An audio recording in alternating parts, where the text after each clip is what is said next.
We can start now. I'm streaming live on YouTube. Mr. Sarup is on mute. Yeah. Welcome one and all. Welcome to another exciting session on the CAN Foundation webinars. Today, I welcome you all on behalf of CAN Foundation as well as Dharmashastra National Law University, Jabalpur. And we are very excited to bring to you our session on Parliament and Judiciary, Constitutional Amendments, Shifting Paradigms. We have with us Honorable Mr. Justice Gurmeet Singh Sandawaliya. Justice Sandawaliya is with us. He completed his BA Honours from DAV College, Chandigarh, followed by LLB from Punjab University, Chandigarh. In the year 1989, he enrolled himself as an advocate with Bar Council of Punjab and Haryana. Over the course of 22 years, where he practiced as an advocate before High Court of Punjab and Haryana at Chandigarh, his Lordship represented numerous bodies. It includes Chandigarh Administration, Punjab University, official liquidator attached to the Punjab and Haryana High Court, Punjab Financial Corporation, Punjab State Cooperative Supply and Marketing Federation, MarkFed, Punjab State Electricity Board, Food Corporation of India, States Civil Supplies Corporation, and Punjab and Haryana High Court itself. His Lordships practiced on both criminal as well as civil side. He even had briefs concerning service disputes, as well as matters concerning land acquisition and constitutional law. His Lordship was elevated to the bench on 30th September 2011 as additional judge of Punjab and Haryana High Court, and on January 24, 2014, became a permanent judge. At the High Court, on the administrative side, he is member of several committees, including Mediation and Conciliation Committee, Recruitment and Promotion Committee, both Superior and Subordinate Judicial Service, RTI Committee, and Committee for Administration of Judicial Academy. His father, Shri Surjit Singh Sandhawalia, has served as Chief Justice of Punjab and Haryana High Court from 1978 to 1983, as well as Patna High Court from 1983 to 1987. His Lordship has been an ardent supporter of mediation. He has been on the bench delivering landmark judgments, including full bench decision of the High Court in Maharana Pratap Charitable Trust versus State of Haryana. Full bench of the High Court had examined the issue of scope and interpretation of Section 24 of the New Land Acquisition Act. The reasoning of the bench was later adopted by Honorable Apex Court in the Constitution Bench judgment of Indore Development Authority versus Manohar Lal and others in the year 2020. In Makhan Ram versus State of Punjab, the issue before his Lordship was concerning rehabilitation and resettlement policy of state for giving employment as a matter of concession. His Lordship opined that the government has the power to change its policy and the applicants can have no claim based on principle of promissory estoppel, as no legal right gets vested with the applicant when the state provides employment as a matter of concession. In another full bench decision authored by his Lordship, public authorities were held to be not entitled to claim total immunity from provisions of Section 25F of Industrial Disputes Act, even when the post having been filled not in accordance with the relevant statutory recruitment rules. The judgment is a measure taken in direction of ensuring social justice. Besides the above, his Lordship is a sportsman who loves playing lawn tennis and golf and has in his student days represented his university. His Lordship is an avid reader, keeping himself abreast with latest judgments as well as emerging legal issues. He is admired by the litigants as well as members of the bar. It is an intellectual feast to discuss legal issues with him because of his wide array of knowledge he possesses on different subjects of law. We are obliged to his Lordship for having spared his valuable time to share his opinion and viewpoint on subject matter present before us today. We welcome you, sir. Thank you. We also have with us Honorable Mr. Justice Ujjal Bhuyan. Justice Ujjal Bhuyan is a part of the bench of Honorable High Court of Bombay. Lordship is here to grace the occasion with us. We are grateful to him. He has completed his schooling from Don Bosco High School, Guwahati, and thereafter studied in Cotton College, Guwahati. After graduating in arts from Kirori Mal College, Delhi, he obtained his LLB degree from Government Law College, Guwahati, and LLM from Guwahati University. His Lordship joined the bar at Guwahati in 1991. His Lordship's father, Shri Suchindra Nath Bhuyan, was a distinguished member of the bar at Guwahati, being the former Advocate General of Assam. In his lawyer days, his lordship practiced before principal seat of the Guwahati High Court and appeared before Agartala, Shillong, Kohima, and Itanagar benches of the Guwahati High Court. Also practiced before Central Administrative Tribunal, Guwahati Bench, Assam Board of Revenue, Guwahati, and State Consumer Forum, Arunachal Pradesh. His lordship appeared for many departments of the government.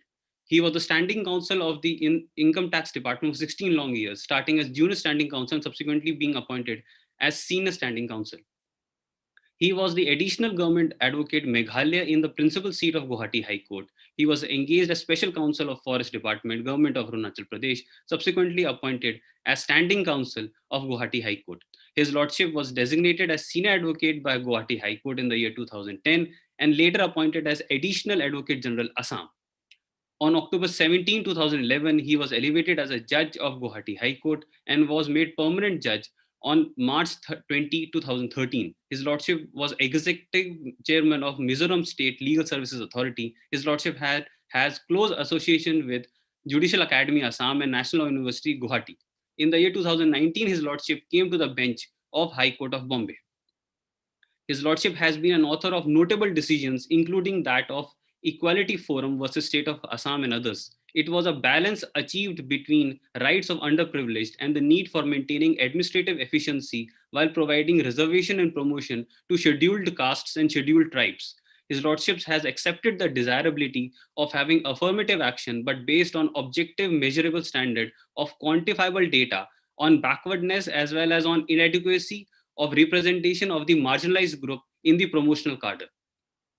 As a judge of High Court of Bombay, his lordship has delivered a landmark judgment titled Rajni Hariom Sharma versus Union of India and another.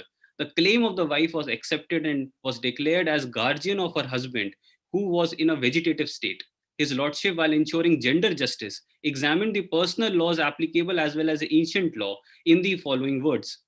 I quote, ancient Hindu tradition says that a man's life can never be complete without a wife, that is, his ardhangini or his better half. They are considered to be equal partners. Wife is not only considered to be ardhangini, but is also referred to as sahadharmini. Literal meaning of the concept ardhangini is that a Hindu woman is associated with her husband in the journey of life for fulfillment and for attainment of all goals. She is also referred to as sahayogini, cooperating with her husband in all his activities, as well as a sahakarmini, which means having an equal share in the actions of her husband. Together, they are referred as dampati. In Manusmriti, Manu has declared the wife not as just patni, but dharmpatni, meaning thereby that under dharma, she is under obligation to discharge and perform all duties of her husband. Besides the above, his lordship is also very popular amongst his colleagues and is regarded for his thoroughness and accuracy with which he dispenses justice. Having you, sir, to be speaker for today's webinar is indeed an opportunity for us to learn. We welcome you, sir. We also have amongst us Mr. Vikramjit Banerjee, learned Additional Solicitor General of India and Senior Advocate, Supreme Court of India. Mr. Banerjee graduated from prestigious National Law University, Bangalore in 1997. He went on to obtain his LLM from University of Leicester. He was the recipient of British Chevening Scholarship as well as Sun Full Scholarship from the Central University European Budapest. He has practiced in the Honorable High Court at Calcutta and was a member of the Eminent Bar Library Club. Mr. Banerjee was standing senior counsel for Department of Telecommunications before Telecom Disputes Settlement and Appellate Tribunal. He had appeared regularly for Central Bureau of Investigation.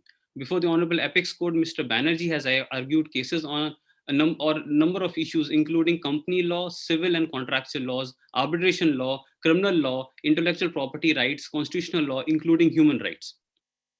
Mr. Banerjee was appointed as Advocate General of Nagaland in 2015 and followed by designation as a senior advocate by Guwahati High Court. The journey has continued with his appointment as Additional Solicitor General of India in 2018 and is the first alumni of the National Law School, Bangalore, to hold this prestigious office. In addition to being a preeminent lawyer, he has a keen interest in study and evolution of law. He is part of faculty of NUJS, Calcutta, and guest faculty at IIM Calcutta and Faculty of Law, Calcutta University. He is a prolific speaker and takes keen interest in music and art. We are honored to have you with us today, sir. We welcome you. We also have amongst us our co-host, Dharmashastra National Law University, its Vice Chancellor, Professor Balraj Chauhan. Mr. Chauhan, before joining Dharmashastra National Law University, has served as Director of Amity Law School, Lucknow, and as Vice Chancellor of Dr. Ram Manohar Lohia National Law University, Lucknow, and National Law Institute University, Bhopal. He was a member of UP State Law Commission, member of UP State Legal Service Authority, and executive member, Shastri Indo-Canadian Institute, New Delhi. His special interest is in the field of criminal law and clinical legal education. He is a distinguished scholar and was awarded Dr. Kuma Rappa Award in 2009 for contributing to the field of criminology. Professor Chauhan has received prestigious fellowships, including the Commonwealth Foundation Fellowship in 2011 and Fellowship of Indian Society of Criminology. He has been associated with the National Institute of Criminology and Forensic Science of Bureau of Police and Research and Development, Ministry of Home Affairs, New Delhi. He is a writer and has contributed several research articles in national and international journals. He has authored 2 books and edited books on human rights. He has more than 40 years of experience of teaching and research. We welcome you, sir. Also with us are 2 young, budding, and emerging lawyers of Supreme Court Bar. Mr. Chitrarth Palli is an advocate, graduated from Government Law College, Mumbai in the year 2015. He has served as a law clerk to Hon'ble Mr. Justice T.S. Thakur, then former Chief Justice of India. Mr. Palli has also done his master's in law from University of Pennsylvania. He has been working in Honorable Supreme Court since the last 2 years. At a very young age, Mr. Palli has been recognized and has been appointed as an amicus curiae by a bench of Honorable Apex Court. We welcome you, Mr. Palli, and also we have with us our co-moderator with Mr. Palli, Mr. Abhay Anturkar. Mr. Anturkar has graduated from Symbiosis Law School, Pune in 2012. Mr. Anturkar has been a chamber junior of Mr. Ashutosh Kumbhkone, learned advocate General Maharashtra, and also in the past with Mr. Sri Hari Ane, then learned Advocate General Maharashtra. He has done masters in intellectual property rights from Queen Mary University of London. Mr. Anturkar has joined Supreme Court Bar in the year 2016, and he has been practicing in the chambers of Mr. Gaurav Agarwal, Counsel, Supreme Court of India. With this brief introduction, I would like my team member to kindly start the short PPT presentation we have on CAN Foundation.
I would next like to invite Dr. Balraj Chauhan, Vice Chancellor, Dharmashastra National Law University, Jabalpur, to kindly deliver the welcome address to our esteemed panelists. Thank you very much, Ankit. Good morning to everybody. Honorable Shri Justice Gurmeet Singh Sandawaliya, Honorable Shri Justice Ujjal Bhuyan, Honorable Shri Vikramjit Banerjee, esteemed members of the Confederation of Alumni for National Law Universities, learned colleagues, guests, friends from media, and my dear students, ladies and gentlemen. On behalf of Dharmashastra National Law University, Ken Foundation, and my own behalf, I extend you all a very warm welcome on this pleasant morning. I'm here to welcome you all. Particularly, that is the duty which has been assigned to me, our honorable speakers in this online interactive session on a very relevant topic today, Parliament and Judiciary on Constitutional Amendments, Shifting Paradigms. In fact, I consider it my proud privilege, pleasure, and honor too, to welcome eminent legal luminaries who have contributed and are contributing in the development of the discipline of law, or I may call science of law. I take pride first introducing, because my friend Ankit has introduced, but I know that most of us know Honorable Justice Gurmeet Singh Sandhawalia. And I'm having some personal experiences too. So I would like to add what Ankit has informed to this august body, that Justice Sandhawalia is an epitome of modesty, knowledge, intelligence, compassion, and when you will meet him personally, you will never feel that Lordship is holding such a high constitutional position. On the contrary, he talks to you like a friend, like an ordinary person, and which is also reflected from his suo motu action against the noise pollution, his plight for the poor, and of course, you see, he is a person who is coming from the family of law. Lordship's father was also the Chief Justice of the Patna High Court as well as Punjab and Haryana High Court. So I can only say that Lordship is a person of immense knowledge in the field of law. And my dear students, it's a rare opportunity for you to have such a wonderful panel. They may be your ideal in future. They may be your role model. And at this point, I would like to thank the Ken Foundation, particularly Siddharth and his team. They have associated me. I am associated with the Ken Foundation because it's a confederation of alumni of the National Law Universities. So they are contacting me, and we are doing what we can do. But today it's a real, very good opportunity for me and for my students, because you have been benefited by the efforts of the Ken Foundation. Some of you got the scholarship or other support. So I am sure that words of wisdom, what Honorable Justice Sandhawalia Sahab is going to shower on you, will force you to work with more motivation and commitment. Lordship, I extend you a very warm, respectful welcome from the core of my heart. Welcome, sir. I also welcome Honorable Shri Justice Ujjal Bhuyan Saab. Ankit has again told you about Lordship's achievements. He's also coming from the family of lawyers. And one good thing is his heart bleeds for the common people. They understand the intricacies of the law. With his vast experience, clarity on the issues, thoroughness, and the accuracy with which Lordship dispenses justice, dear students, believe me, having him as a speaker in today's webinar is indeed a wonderful gift to you from Kane Foundation. Believe me, his address will help you to develop your intellectual integrity, intellectual clarity. The next speaker, I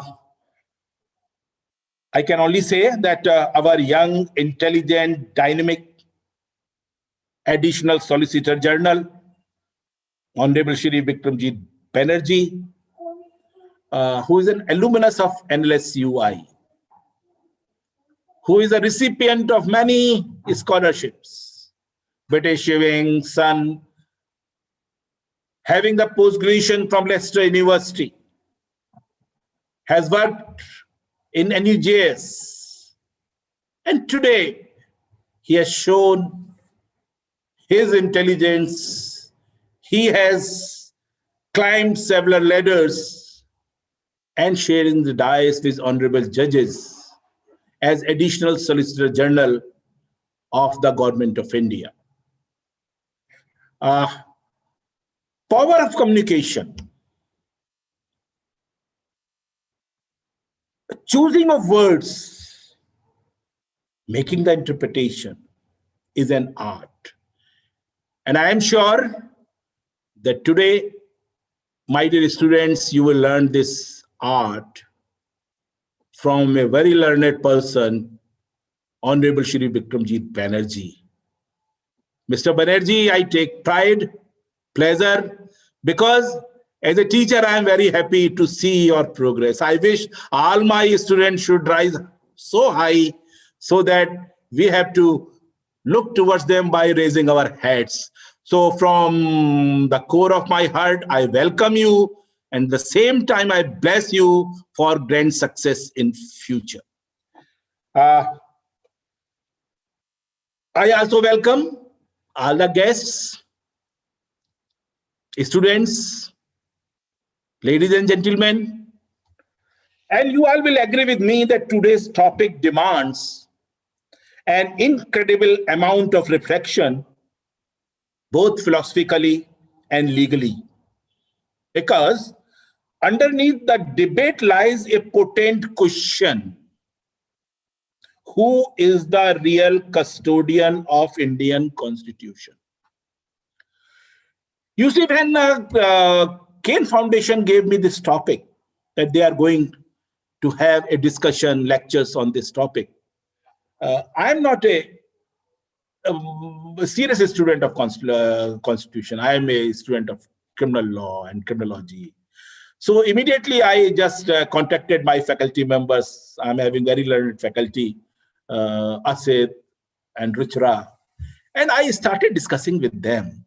Look, this topic, which has been chosen by the Kane Foundation, is very interesting because they want to discuss the shifting paradigms. And this was the catch which attracted my attention. And I started that, are we going to discuss who is the real custodian of the Constitution? Because it becomes more relevant when knowing that both the judiciary and parliament have shared experience of acclaiming themselves as the Indian Constitution's true guardian. This continuous anomalous relation has often brought the judiciary and the parliament at loggerheads. Legal fraternity even today remembers early 1950, when Pandit Jawaharlal Nehru was attempting to introduce the socialistic scheme in his much desired agenda of Jamindari abolition, and the serious resistance it had to face at the hands of high courts of several states and even the Supreme Court of India. It led to the bringing of the first constitutional amendment and the addition of the 9th schedule in the constitution, where the Jamindari abolition acts were given protection from the judicial scrutiny. In the early years of independence, the Supreme Court conceded the absolute power to the parliament in amending the constitution, because it is reflected from Shankari Prasad, Sajjan Singh's. This explained of the reposed faith of the apex court in the wisdom of the then political leadership. Later years did see the faith dwindling when Golaknath case, judiciary first identified fundamental rights to be beyond the scope and amenability by the legislature, and that it may only be done by the Constituent Assembly. The year 1970 and beyond saw explicitly twisted use of the legislative power to favor the then leadership. The rising tussle between the parliament and the judiciary has shown its negative face during this period, which saw the parliament introducing amendments in the constitution nullifying the judicial pronouncements. I think we all know the judgments like R.C. Cooper, Madhava Sindhya, Golaknath, etc. Constitutional amendments as a norm reflect the desired changes of the society. With the change of value system of a society, there necessarily has to be a change in the grand norms reflecting those values. And the constitutional amendments are the way of bringing those changes. However, this reflection of the society can be at the cost of derogation of the Constitution's inherent values. It can't be at the cost of the derogation of the Constitution's inherent value.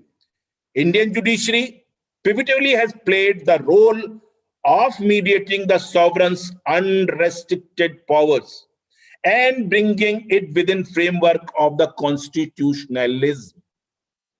We always fondly remember the contribution made by the Reverend late Shri Palkiwala ji, Nariman ji, and the Soni Sorab ji efforts in this direction by assisting the court in the case of Keshavananda Bharti, which evolved control mechanism, or as many may choose to call it, the safety valve. However, a far-fetched thought may scare one like me, when the parliament has power to bring an amendment to the table defining the basic structure to its own benefit, or simply nullifying the basic structure altogether by virtue of Article 368(5).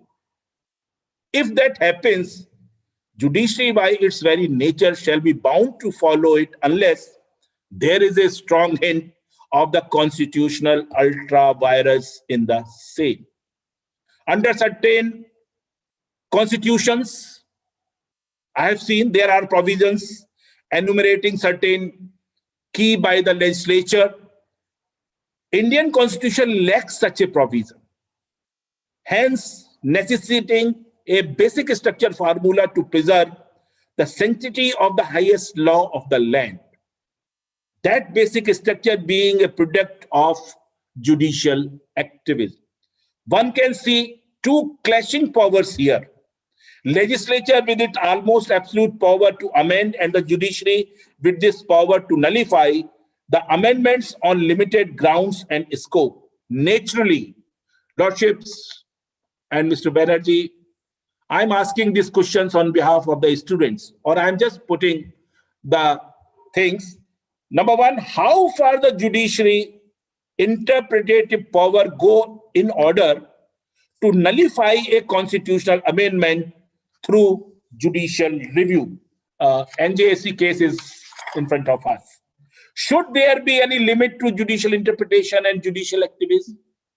Another, how strong is the parliament power to nullify a judicial decision? This discussion becomes more relevant in the light of the observation made by the Honorable Chief Justice Deepak Mishra in former Chief Justice, Honorable Chief Justice Deepak Mishra in Dr. Ashwini Kumar versus Union of India. I quote, when we speak about judicial review, it is also necessary to be alive to the concept of the judicial restraint. The duty of judicial review, which Constitution has bestowed upon the judiciary, is not unfettered. It comes within the conception of the judicial restraint. The principle of judicial restraint requires that judges ought to decide cases while being within their defined limits of power. Judges are expected to interpret any law or any provision of the Constitution as per limits laid down by the Constitution, unquote. Friends, like all of you, I'm also waiting to listen the words of wisdom of honorable judges and honorable Banerjee, because I know their words will force us to think more clearly. They will force my faculty and students to work with more devotion, commitment, and it will be an intellectual feast for all of us. Once again, I welcome honorable speakers and all the guests who have joined us today in this particular webinar. Thank you very much. Thank you, sir. Professor Dr. Balraj Chauhan has really set the ball rolling, and he has posed before us many questions. With that, I'd like to invite my moderators, Mr. Abhay and Mr. Chitra, to kindly take the session forward.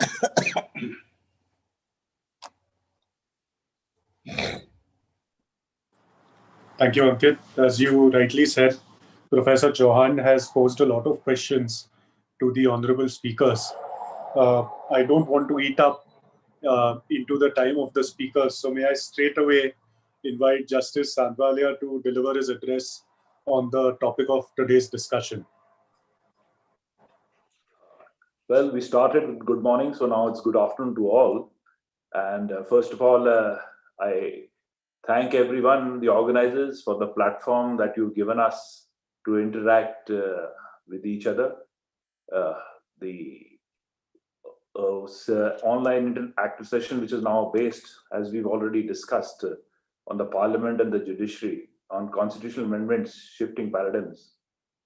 It's the discussion of the shift of the top court and the view of the top court, how it shifted through various judgments. That will be the focus of our discussion. A preliminary background, of course, is necessitated.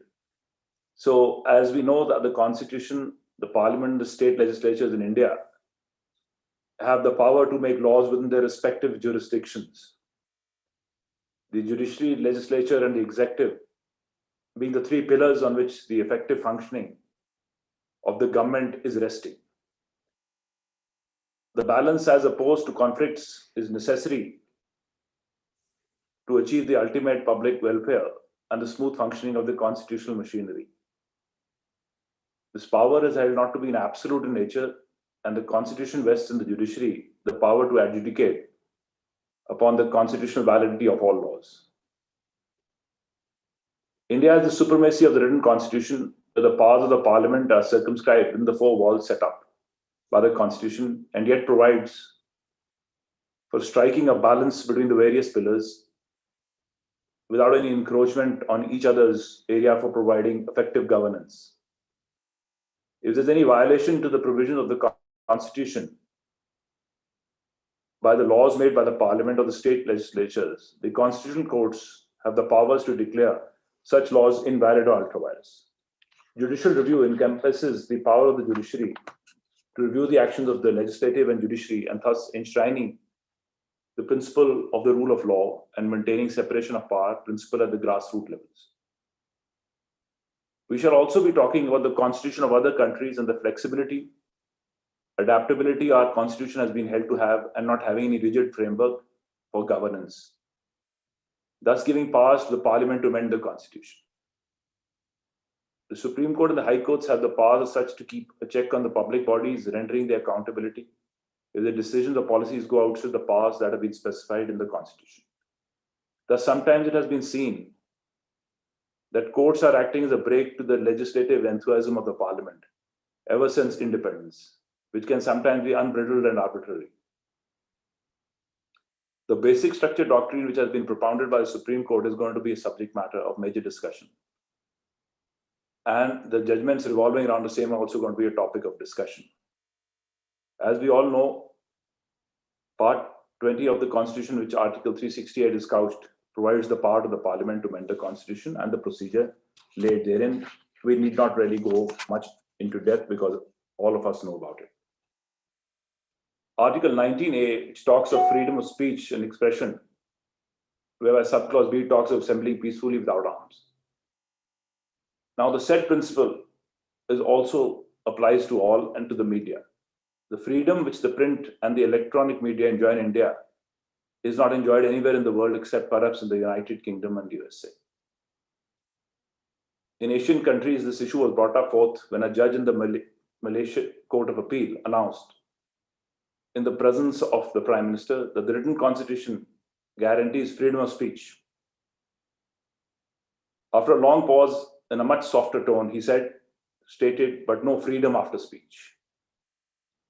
These words are not flippant, but ones which are closely and deliberately chosen. In essence, freedom of speech is all about freedom after speech, when the judiciary attempts to ensure to one and all. Not only the importance of free media is there, but also of fair media. Especially in the changing circumstances, the power of the electronic media and the social media very present. As mentioned, all professionals make mistakes. When doctors make mistakes, we call them cadavers. When lawyers make mistakes, their clients are marched into jail. While politicians and diplomats pass, all their mistakes are armed conflicts. In journalism, mistakes are made by scribes, even if innocent, but it sticks in the public mind even after it has been corrected. Therefore, the need and standard to report all sides and essential fairness by fair media would really be when the freedom of speech and regulations are enforced for one and all, whether they are lawyers, doctors, chartered accountants. It's the delicate balance between the free press on one hand and the fair hearing in the court, which is the judicial system now has no peer, is a new aspect which we are struggling with. In the recent past, we had TV channels donning the role of the investigator, jury, and judge prosecution while moderating on the detention of a model and an actress who was a close associate of the deceased who had committed a suicide. Disregarding the fact that the person as such has a right of bail, criticism was put forth while the matter was sub judice, which led to unnecessary pressure on the working of the trial court. Persons with little knowledge in the legal field would sit and opine as if the person detained as such was guilty, should be sentenced, and there then, irrespective of fundamental rights of life and liberty, which is provided according to the procedure provided as enshrined under Article 21 of the Constitution. The underlying principle of judiciary being entrusted with the responsibility was on account of the fact that judicial appointments were not influenced by any political consideration and were not dictated by the executive.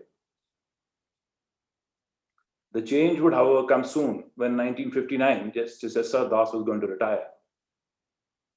A letter was written by the then president to the Home Minister that there was no judge from Tamil Nadu in the Supreme Court, and someone from the area should be appointed in the resulting vacancy. Thus, appointments were to be made along communal and regional lines were always initiated at the behest of the government. And sometimes recommendations of chief ministers were found to be based on extraneous considerations like caste and creed of the proposed person. The members of the Law Commission had sent a note as such against such factors which were being kept in mind, that high courts should not be permitted to become a site of a communal museum in the name of representations of a caste or community or for a particular class at the expense of efficiency and merit, which only stem from political or communal or similar grounds. The country was also struggling with the political ideologies, which was another aspect which weighed with the government to push in candidates for their own vested interests. The resistance which was faced from the judiciary, the policy of supersession was also initiated. In spite of the settled convention that the post of the Chief Justice of India would go to the senior most Supreme Court judge, we all know about the supersession of 3 judges, which was done to appoint Chief Justice A.N. Ray at that point of time. The 3 judges who were basically overlooked, in essence, had decided important cases against the government, which had a politically vindictive attitude. Thereafter, Justice H.R. Khanna was also superseded. However, no supersession has been carried out thereafter, thankfully. The other power in the hands of the government, which was excised, was the power of transfer of High Court judges.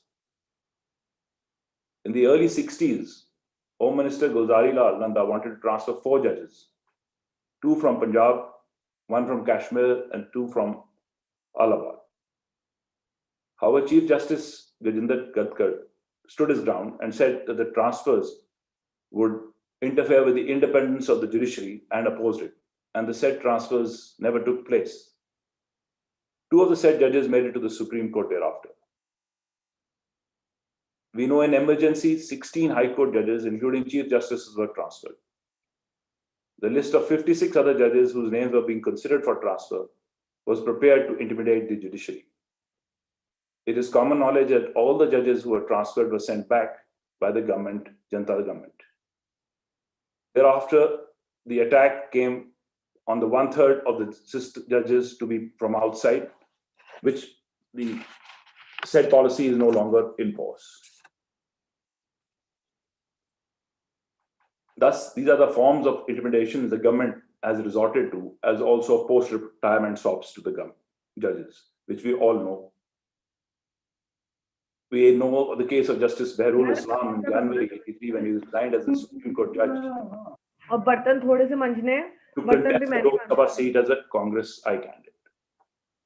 Dr. B.R. Ambedkar initially defended the vision of the draft constitution, and he rejected the suggestion that the appointment should be made with the concurrence of the Chief Justice of India, calling it a dangerous proposition. Faith in one person or individual was treated with suspicion. It was observed by him that the Chief Justice is a man failing in all standards and all prejudices which we common people have, and to allow the Chief Justice practically to have a veto on the appointment of judges is really to transfer the authority to the Chief Justice, which we are not prepared to vest in the President or the Government of India.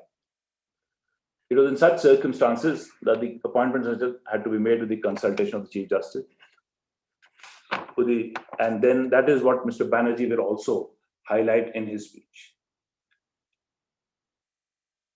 Now, the power of judicial review, which stems from the Constitution of the United States and the judicial power, includes the original and appellate jurisdiction, and is as per Article 6 of the US Constitution. The Constitution of US being the supreme law of land. This Article 3, the power of judicial review, was acknowledged in the landmark judgment of Madison, and thus the concept of judicial review got its full-fledged acknowledgement. Article 5 of the US Constitution provides for 2 ways to make amendments. I'm touching the US and 2 constitutions more, just to provide and discuss the issue that how flexible our constitution is in comparison to others. And also how, when the judgments came, how the supremacy of the parliament was seen as absolute at that point of time before the shift takes place. Article 5 of the US Constitution provides for 2 ways to make amendments in the Constitution. One is the congressional method and one is the conventional method. The first methodology is that the House of Congress, House of Representatives, and the Senate pass an amendment with 2/3 majority, which is ratified by 3/4 of the state, and then only it can be added to the Constitution. Therefore, slightly more than 1/3 of the House of Representatives, or slightly more than 1/3 of the Senate, or 13 out of the 50 states object to a proposal, the proposed amendment cannot be added to the Constitution. The second method of amendment is the conventional method, which requires the Congress, on application from the legislature of 2/3 of the states, calls for a convention for proposing amendments. The same is to be presented before the states for ratification. And when 2/3 of the states ratify the proposed amendment, it is added to the Constitution. The purpose for the same is to ensure balance between decentralization and centralization forces, and balances both horizontal and vertical divisions of powers, and creates a strong union on the state levels. But the difficulty of formal amendment in the US is a historical rate of amendment failure. More than 11,000 amendments have been proposed since 1789, and only 27 have been ratified. In comparison, if you look at the Constitution of the United Kingdom, which is called the Entrenched Constitution, the flexibility thus provided is that it is partially written in various acts and statutes, and partially constructed out of conventions, practices, and understandings. The result of the unwritten Constitution is that the Parliament has the power to make and repeal any law, fundamental or not, by the qualified majorities as defined by DICE.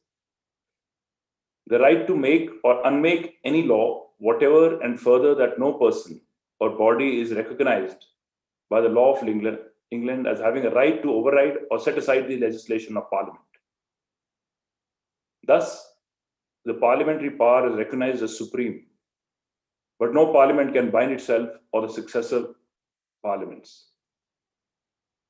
Thus, United Kingdom lives on, the Constitution lives on in the United Kingdom, on changing from day to day, for the Constitution is no more and no less than what happens. Everything that happens is constitutional, and if nothing happened, that would be constitutional also. The discussion was thus that to allow the courts to set aside acts of Parliament which would confer on the judiciary a power that it does not possess, and which would draw it into serious conflict with Parliament.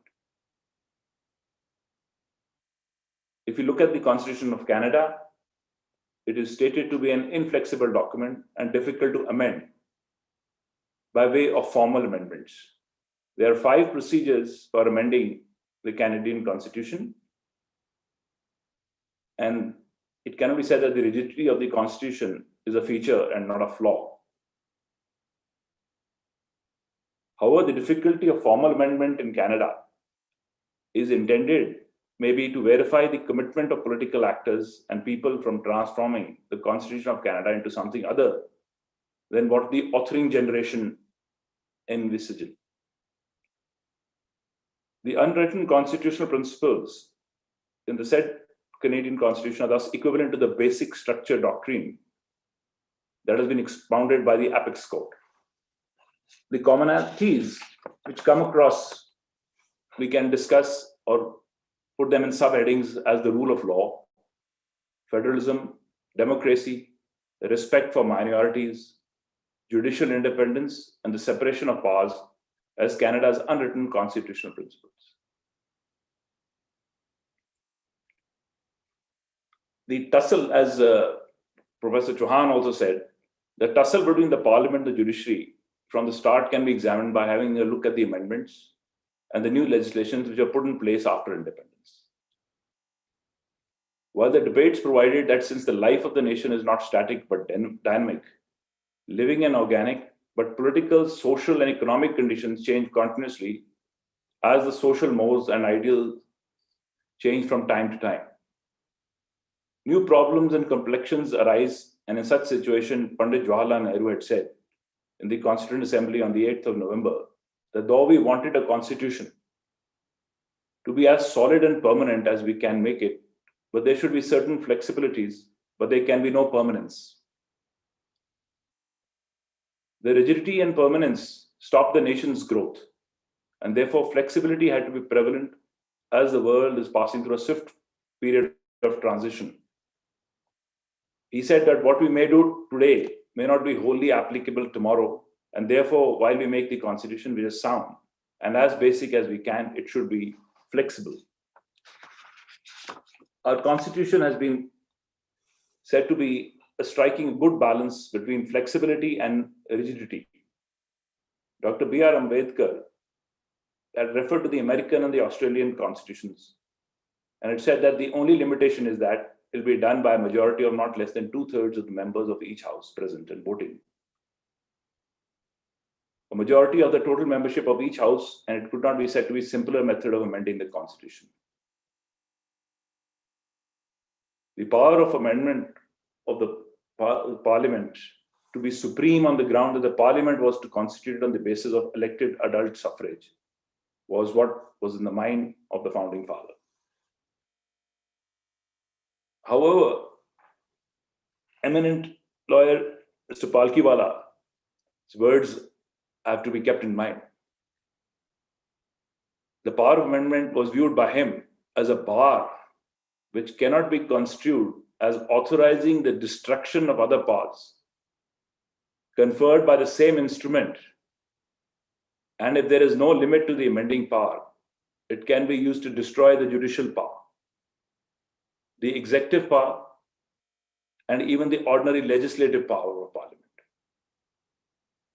It was thus his argument that parliament could even abolish parliament, and if that was to be accepted, then if a party believes in totalitarianism, it may delete the entire chapter on fundamental rights and establish one-party rule.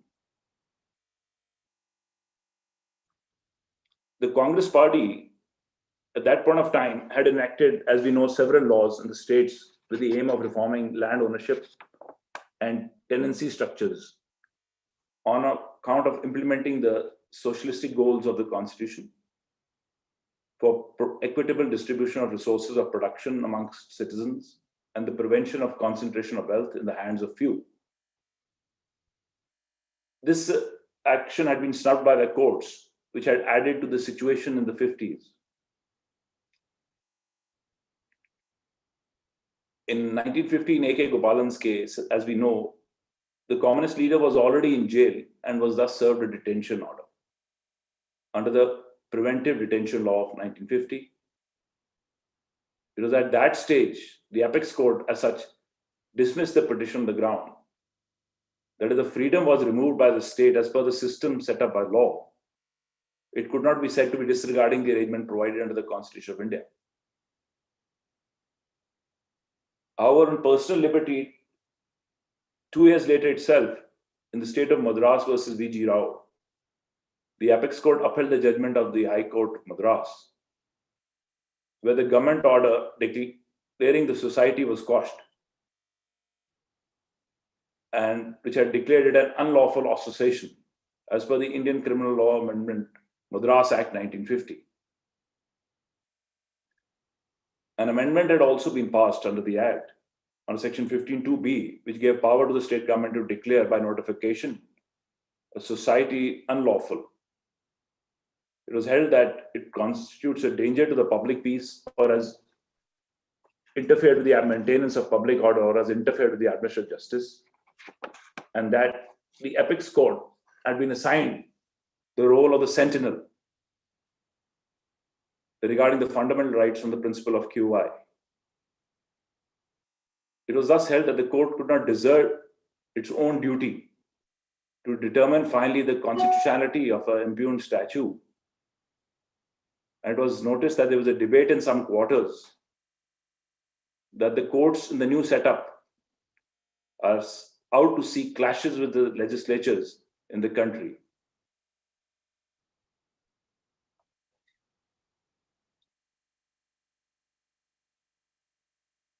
The first constitutional amendment, as we know, which created the 9th schedule, was to protect the land reform legislations by placing the laws in the 9th schedule. Protection was sought under Article 31A(b) from judicial review, and that the same could not be challenged, being violative of Article 14, 19, 31. The credit of this 9th schedule is stated to have come from the then Advocate General of Tamil Nadu, Shri V.K.T. Chari. The Bihar Land Reforms Act had been challenged before the Patna High Court in the case titled Kameshwar Singh versus State of Bihar. and had been held to be invalid on account of being violative of Article 14 of the Constitution, as the zamindars were classified to be acted upon in a discriminatory manner for purposes of compensation. To save these laws, the Parliament placed these in the 9th schedule of the Constitution and barred the judiciary, which was deciding the cases in favor of the citizens. A resultantly, challenge as such was sought before the Supreme Court on the ground that under Article 13(2), the state could not make any laws which can take away or abridge the fundamental rights guaranteed to the citizen. Stop. Things here, it was said that rights conferred under Part 3 of the Constitution were basically rights which could be also altered. In Sankri Prasad Singh Dio, it was further held that the word law in Article 13(2) would only mean parliamentary legislation or ordinary law and not constitutional amendments. The effect was that any or all fundamental rights could be taken away by constitutional amendments made in the exercise of the constituent power, and Article 13(2) would not apply. Resultantly, the Supreme Court held that the power of Parliament to amend the Constitution was without any limitation. At that stage, while examining Article 368, it was held that the force presented by the Constitution to alter the laws by the Parliament is exceptionally wide, and it likewise incorporates the ability to remove the major rights enshrined under Part 3 of the Indian Constitution. However, in Sajjan Singh's case, Justice Madholkar expressed doubts on whether the word law occurring in Article 13(2) would exclude a constitutional amendment, and an amendment of the Constitution is equally a law, just like any other legislation. This would also be so when in exercise of legislative power, legislature made an amendment to the Constitution or any of its provisions, and therefore certain fundamental rights were noticed to be the minimum rights reserved by people to themselves and therefore unalterable. We can say the concept of basic feature was thus introduced, and he held that there is an indication of the intention of the Constituent Assembly to give a permanency to the basic features of the Constitution. While referring to another judgment of the Supreme Court of Pakistan in Fazlul Qadir Chaudhary versus Muhammad Abdul Haq, where Chief Justice Cornelius had held that the power of the President to remove defects would not extend to making an alteration in the fundamental features of the Constitution.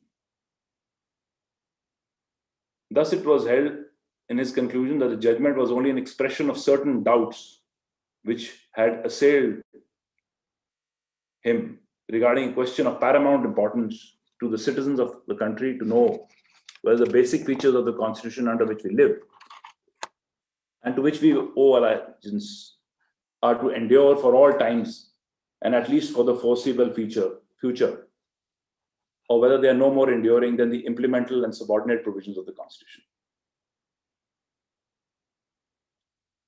It is on this account of the dissent that the Apex Court constituted the bench of 11 judges to hear the case of I.C. Golaknath versus the State of Punjab in 1967.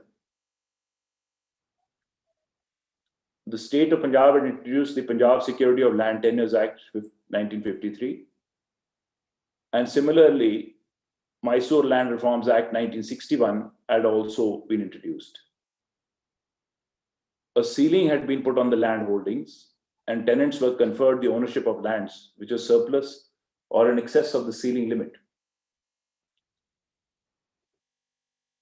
Petitions thus were filed under Article 32 directly in the Supreme Court, challenging both the said enactments, which had been included in the 9th schedule at serial number 54 and 51 of the Constitution, thus putting the same beyond the purview of judicial review.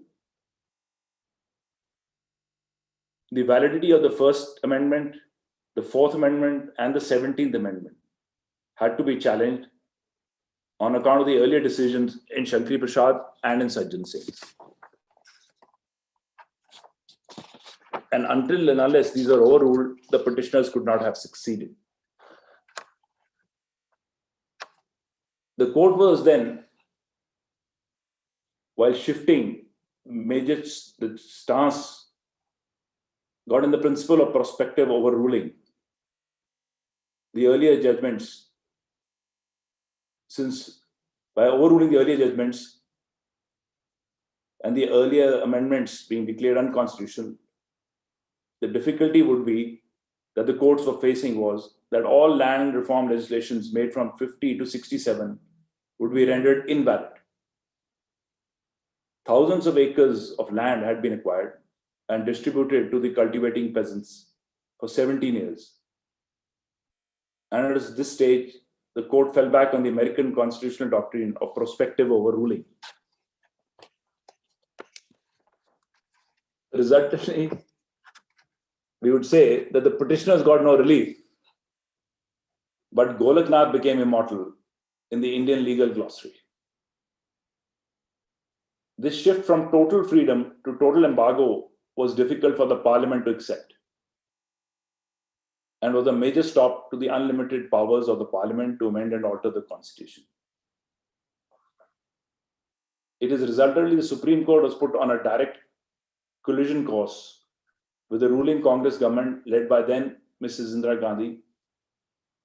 We know the battle continued for 15 years, culminating in the first judge's transfer case titled as SP Gupta versus Indira Gandhi. It led to the bank nationalization case, the Privy Purses case, the Bennett Coleman case. Eventually, the Supreme Court held the Constitution was thus liable to be changed in every interval of time without any hearing, and that one as a stagnant constitution would become hurdle in the path of progress of the nation.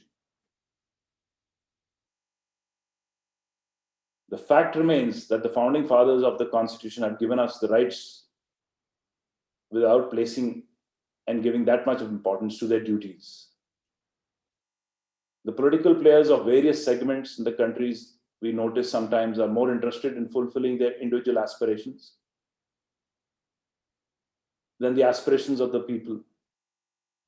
The ease of amending the process of the Indian Constitution is due and is to one party dominance at the center in the state.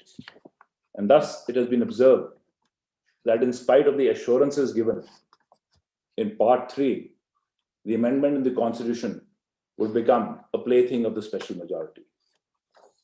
So this is how I can summarize the portions from 1950 till when we go down to the judgments in Sajjan Singh's, where also, as we've noticed, that it was only basically by 6-5, the court shifted its view from 1950.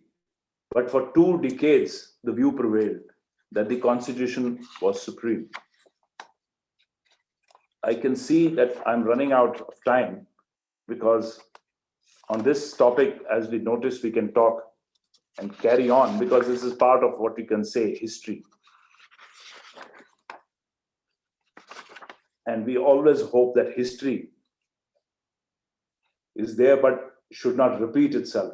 That is all I can say for now. I can now hand over the baton to Justice Ujjal for carrying on from the next, since I have touched till Golaknath. And he can take it forward for the second session, I would say. If somebody would like to ask Yes, sir. a little bit, I can answer and we could interact on the little discussion that we've had. Yeah. So your Lordship made a very interesting observation, which I have noted, where your Lordship said that courts were acting as a brake pedal to parliamentary enthusiasm. Now, this parliamentary enthusiasm, your Lordship also touched upon in one portion of your Lordship's address, where you said that the First Amendment itself was a very serious attack on judicial independence. That's how one looks at it, where to introduce a schedule in the constitution and make laws to be included in those schedules immune to the fundamental rights challenge itself is a violation of what is subsequently being recognized as the basic structure. But surprisingly, since 1950 all the way up to 1967, when ultimately Golaknath came, it appears that the Supreme Court of India was not very enthusiastic about protecting its role vis-a-vis the Constitution. Sir, I would like to ask you in this scenario, in your opinion, what really changed the approach for 6 out of 11 judges to take the view that there is something in the Constitution of India which cannot be touched by the Parliament, and that must remain as it is, irrespective of which party or which ideology is in power?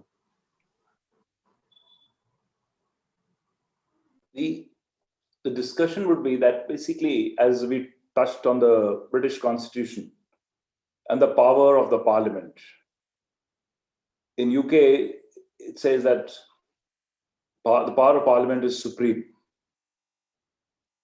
So, since we have borrowed heavily from the United Kingdom also, the courts at that stage, I would say, were of the view that an elected government would not as such harm the people or the Constitution or the Parliament itself on account of maybe some of its policies which it wanted to implement. I would try to put it that way. As we noticed, the net result was that a constitutional amendment, even if it substantially eroded or even abolished fundamental rights, it was held not to be questioned if the amendment had been passed with the requisite majority.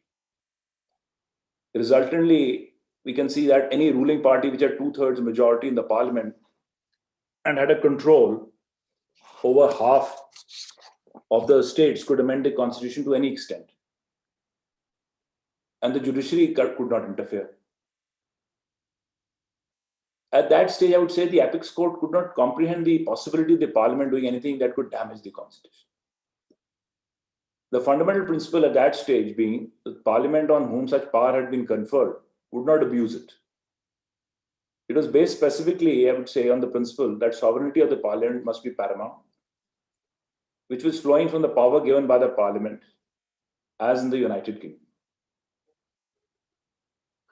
But doubts were then raised whether fundamental rights of citizens could become, as it is, the word was that it become a plaything of the majority in Parliament.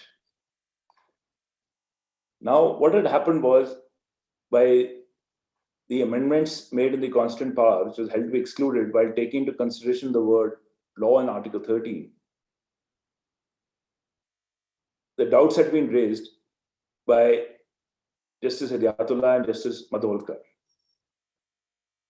And Justice Hidayatullah's observations were that the Constitution gives us so many assurances in Part 3, and that would be difficult to think that they were playthings of a special majority.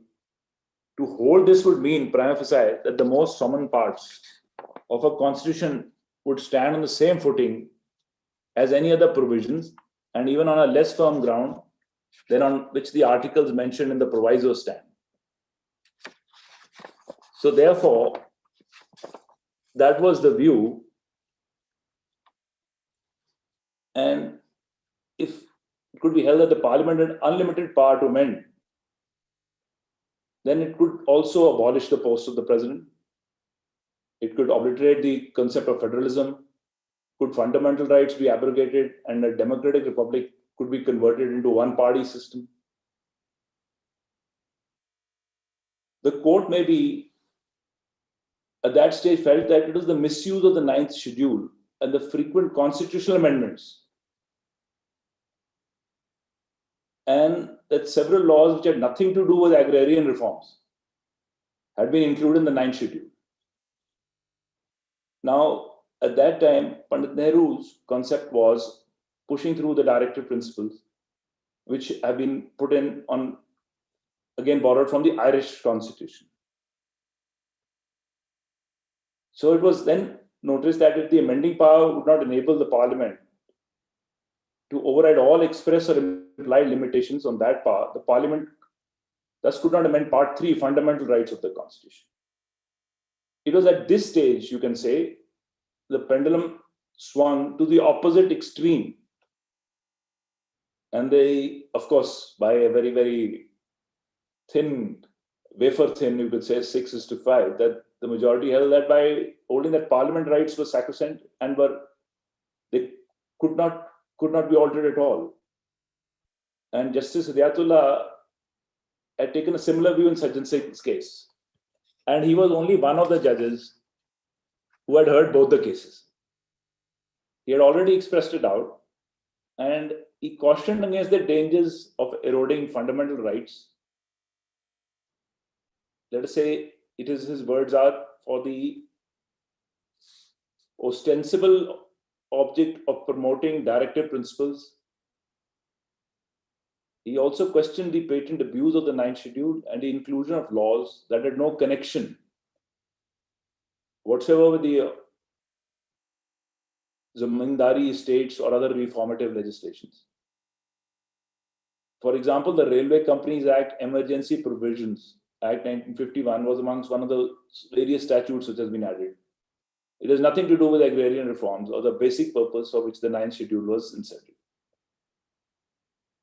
Thus, a doubt was expressed that an elected government could, for reasons of prejudice, sinister designs, intrigue, corruption, or other means, first get elected and then betray the interests of the people.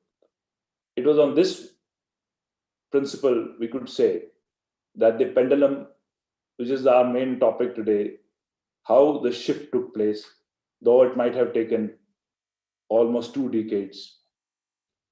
I hope that answers your question.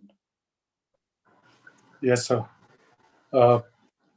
Just to conclude your Lordship's address, I would like to say that this is a very broad topic, and to be able to cover everything in such a short span of time would have been very difficult.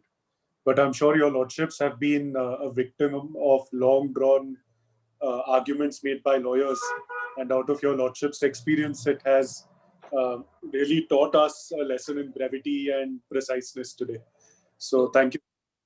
We have had a great advantage. We are not doing physical hearing yet, so there's a little bit of...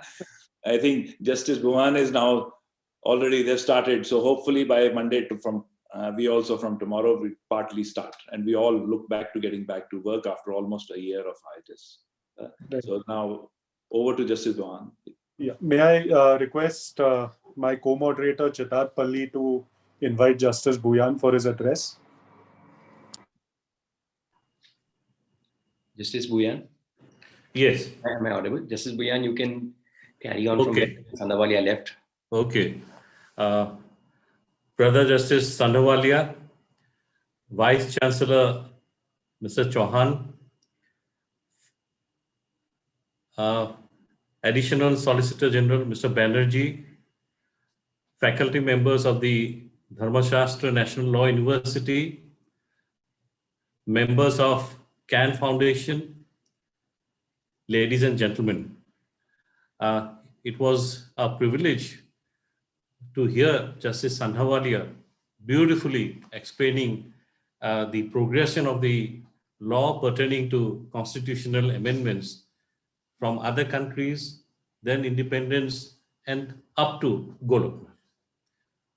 So until the case of Goloknath, Supreme Court had been holding that no part of our constitution is unamendable. Parliament may, by passing a Constitution Amendment Act in compliance with the requirements of Article 368, amend any provision of the Constitution, including fundamental rights and Article 368 itself. In Goloknath, majority of 6 judges out of 11 overruled the previous decisions and held that though there is no express exception from the ambit of Article 368, fundamental rights included in Part 3 of the Constitution could not, by their very nature, be subject to the process of amendment under Article 368. If such a right is to be amended, a new Constituent Assembly must be convened for making a new Constitution or for radically altering the Constitution. In 1971, Parliament amended Article 368 to supersede the majority decision in Goloknath. As per the amendments, firstly, it was declared that an amendment of the Constitution would not be a law within the meaning of Article 13. Secondly, validity of a Constitution Amendment Act would not be open to question on the ground that it takes away or affects a fundamental right. These amendments came to be challenged in Keshavananda Bharati. Who is Keshavananda? We need not go into that or the intricacies of what are the laws or the amendments which came to be challenged. But basically, this was the challenge in Keshavananda Bharati. At that time, Supreme Court had 13 judges and all the 13 judges heard this case. 11 judgments in the form of opinions were delivered and there was a tie, so to say, there was a tie of 6-6. 6 in favor of upholding the amendments, 6 in favor of turning down the amendments. Then Justice H.R. Khanna, it is reported that he broke the tie and his opinion became part of the majority decision. The majority held, through Justice Khanna, that Article 368 did not admit any implied limitation on the amending power. The very word amend, meaning of the very word amend, leads to the limitation, and he quoted, while any piecemeal change may be made, the old Constitution cannot be totally destroyed or so radically changed as to lose its identity. Hence, the basic structure or basic feature of the existing Constitution cannot be amended through the process of amendment as provided in Article 368. The amendments were held to be valid and the decision in Goloknath was overruled. Now, decades later, in Nagraj versus Union of India, you may recollect, that was a case where Supreme Court was examining constitutional validity of several amendments, providing for reservation in promotion with consequential seniority. The question which fell for consideration before the Supreme Court was whether such reservation in promotion violated the right to equal opportunity in public employment, thus violating the right to equality, which is a part of the basic feature or basic structure. In that context, the Constitutional Bench in Nagraj examined the theory of basic structure. In paragraph 28, and I quote, it's very relevant, therefore I'm quoting it, to conclude, the theory of basic structure is based on the concept of constitutional identity. The basic structure jurisprudence is a preoccupation with constitutional identity. In Keshavananda, it has been observed that one cannot legally use the Constitution to destroy itself.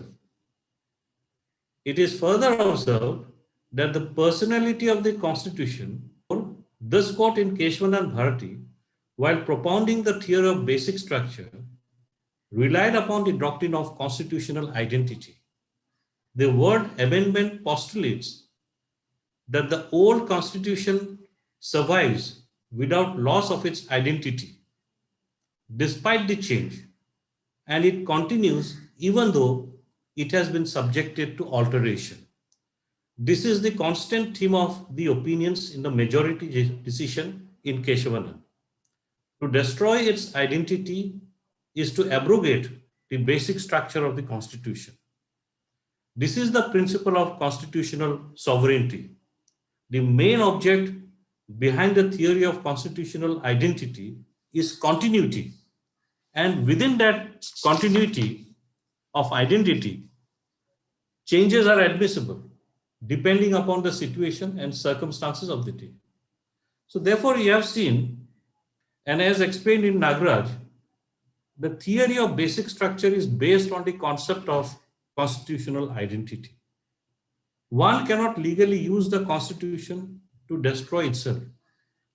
Personality of the Constitution must remain unchanged.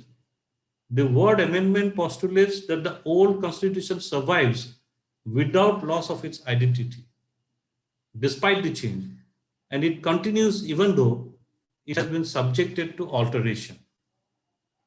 To destroy its identity is to abrogate the basic structure of the Constitution. This is the principle of constitutional sovereignty. The main object behind the theory of constitutional sovereignty identity is continuity. And within that continuity of identity, changes are admissible depending on the facts and circumstance. So as you have seen, 7 judges out of 13 in Keshavananda held that the basic structure cannot be altered. Preamble containing the basic structure of the Constitution cannot be amended in exercise of the power under 368. Mr. Nariman, Fali Nariman, one of India's best-known lawyers, in his autobiography, Before Memory Fades, you must have read this autobiography, he has also referred to this judgment in Keshavananda Bharati and all the controversies surrounding it. According to him, and he has written this, that it was only a day before Chief Justice Sikri retired that the entire court had assembled to announce its decision. Chief Justice Sikri had presided over the largest bench of justices that ever sat to determine a case. As many as 11 judgments were handed down by 13 judges. According to him, the judgments were very erudite, but short on clarity.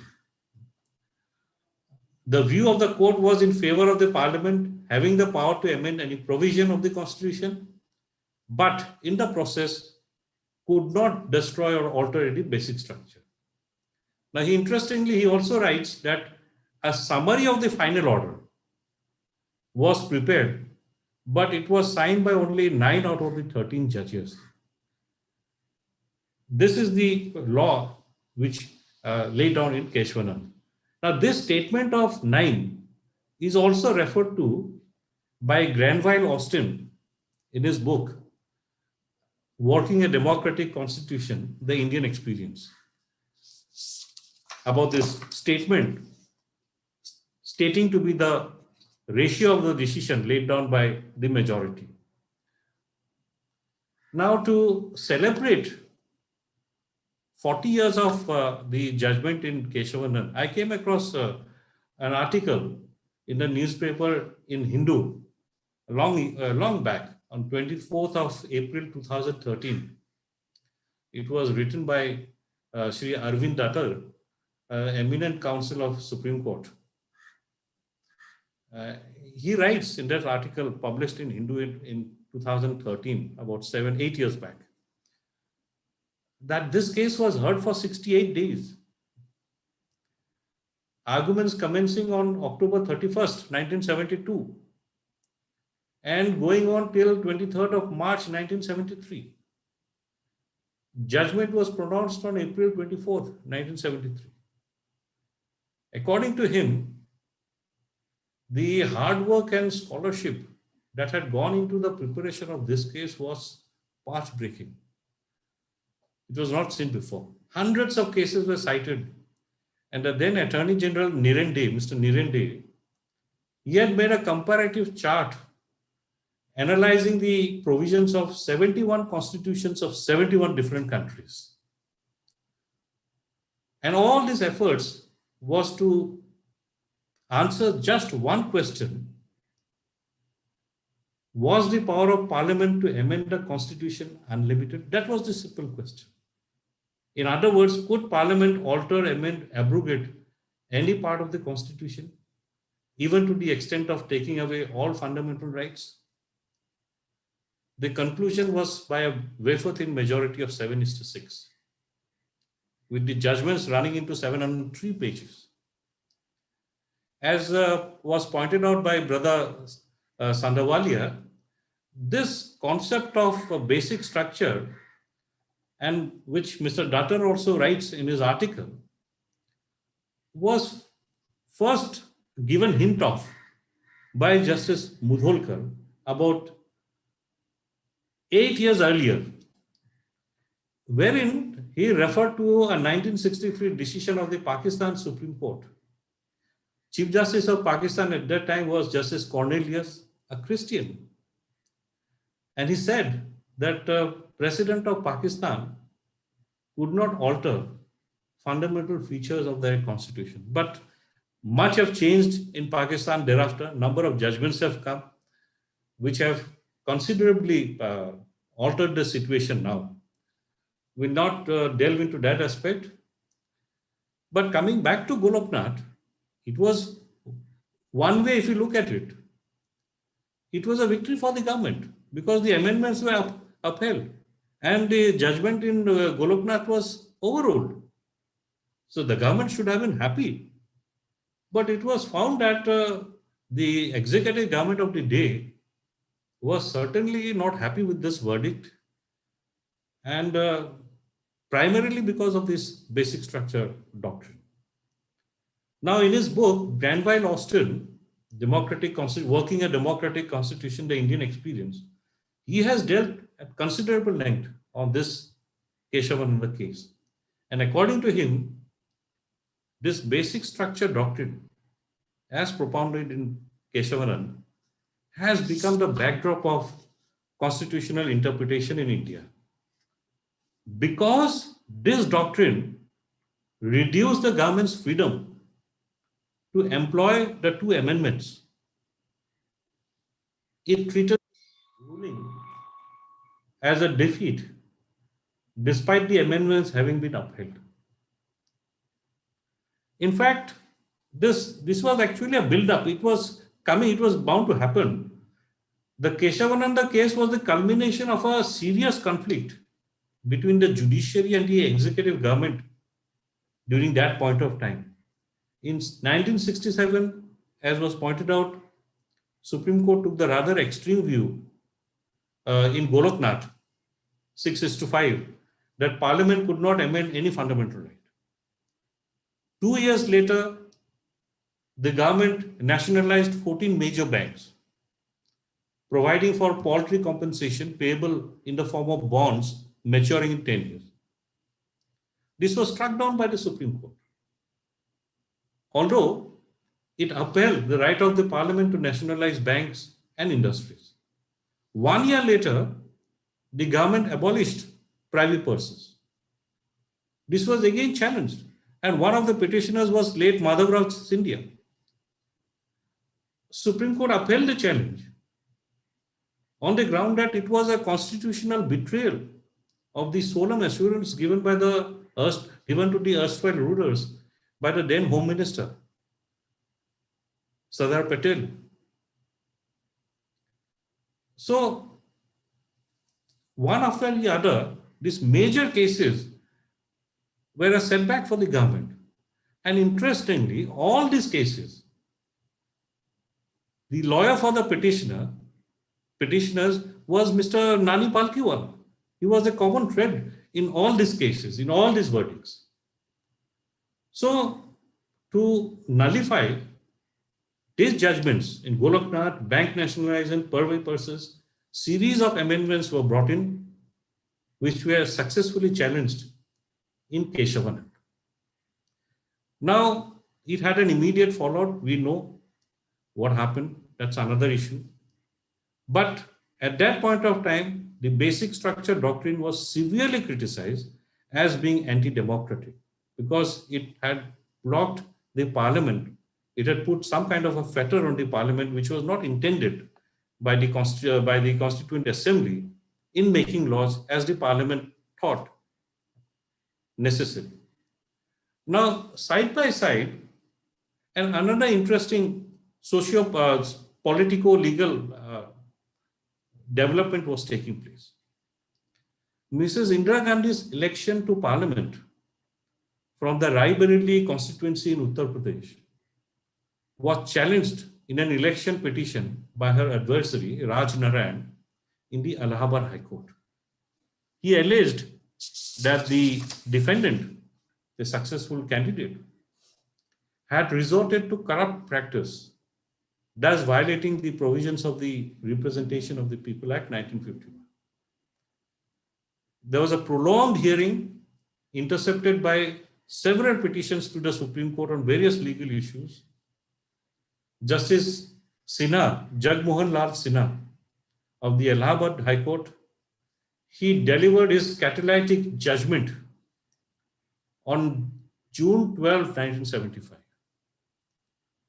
By his judgment, he declared the Prime Minister's election as void because she was guilty of corrupt practice in her election campaign. She had used the services of state and central government officials in her campaign, and there were other grounds too. Now, this was challenged in the Supreme Court.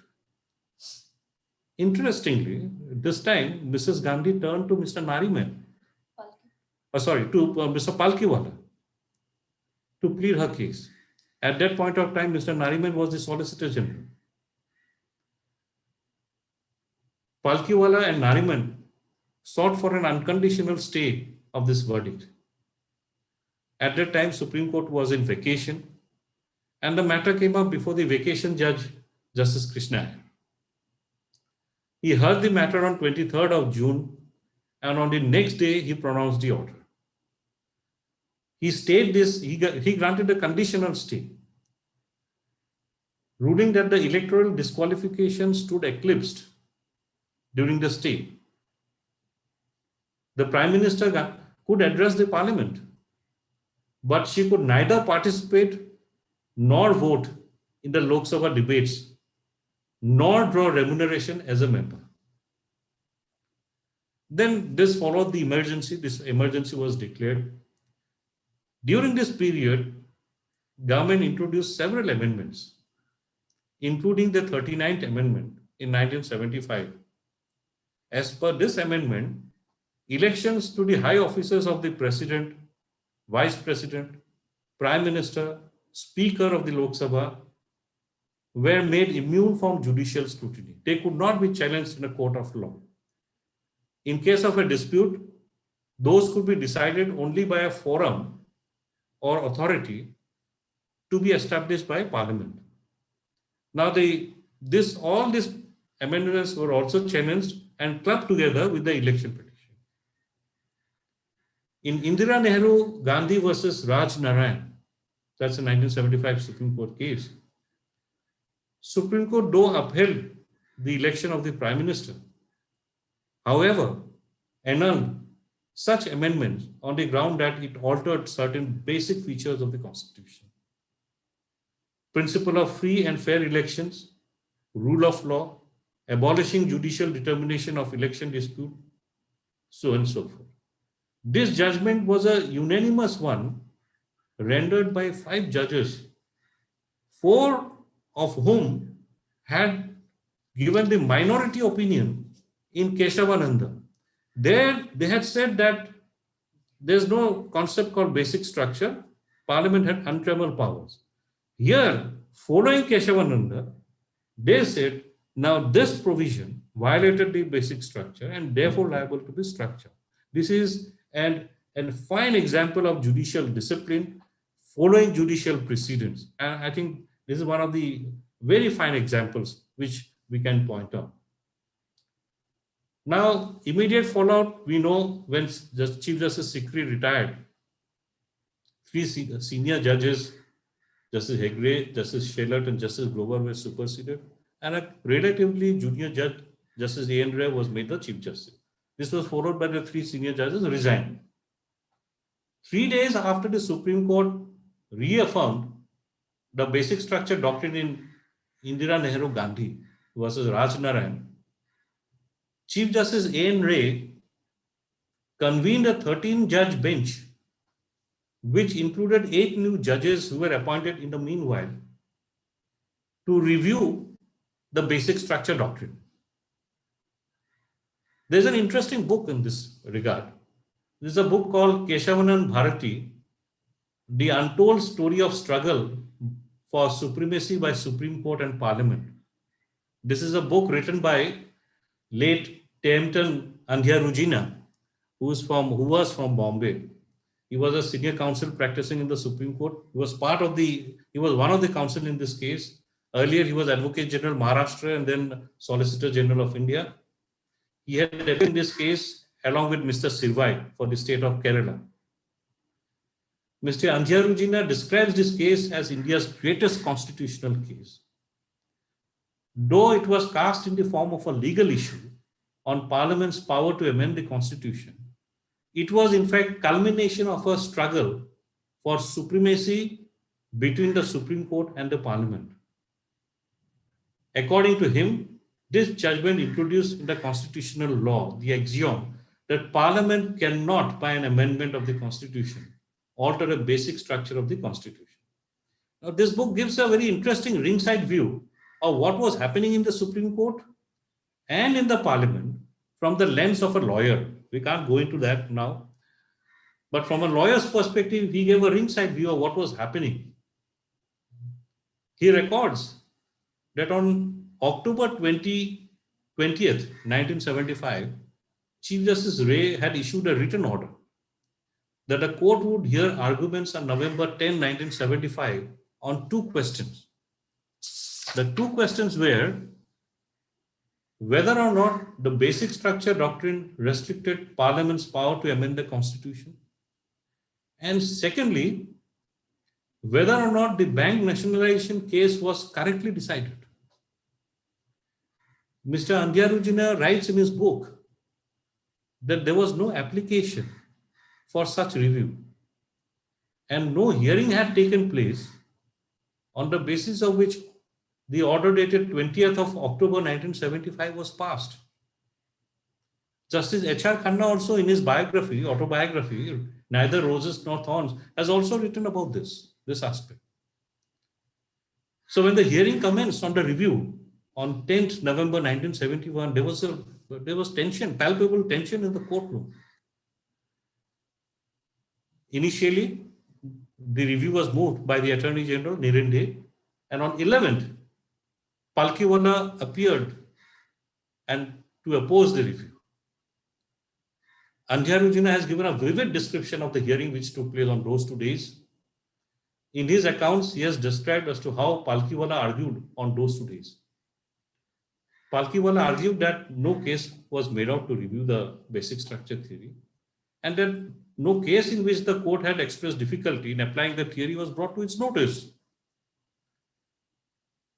He also argued that it was most inopportune to review Keshavananda when the emergency was in force.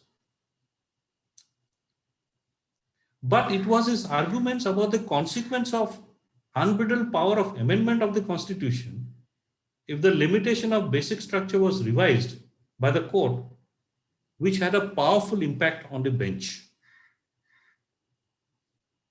Andhyarujina records in his book that afternoon, the afternoon of November 11th, 1975, Palkhiwala argued with great force and eloquence, holding the court and those present spellbound. Though he was at all times a master orator and a skillful advocate, his arguments on that afternoon were something which those present could never forget.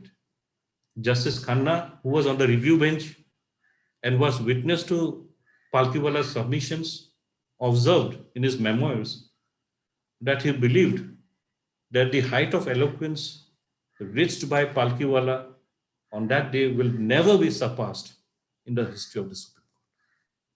On the next day, November 12, 1975, Chief Justice dissolved the bench. Professor Upendra Bakshi, as well as Ms. Granville Austin, they have made scathing commentary on this attempt to review Keshavananda. According to them, it was the government's most bootless attempt to curb judicial review and to increase the government's authority to work its will unhindered by democratic institutions.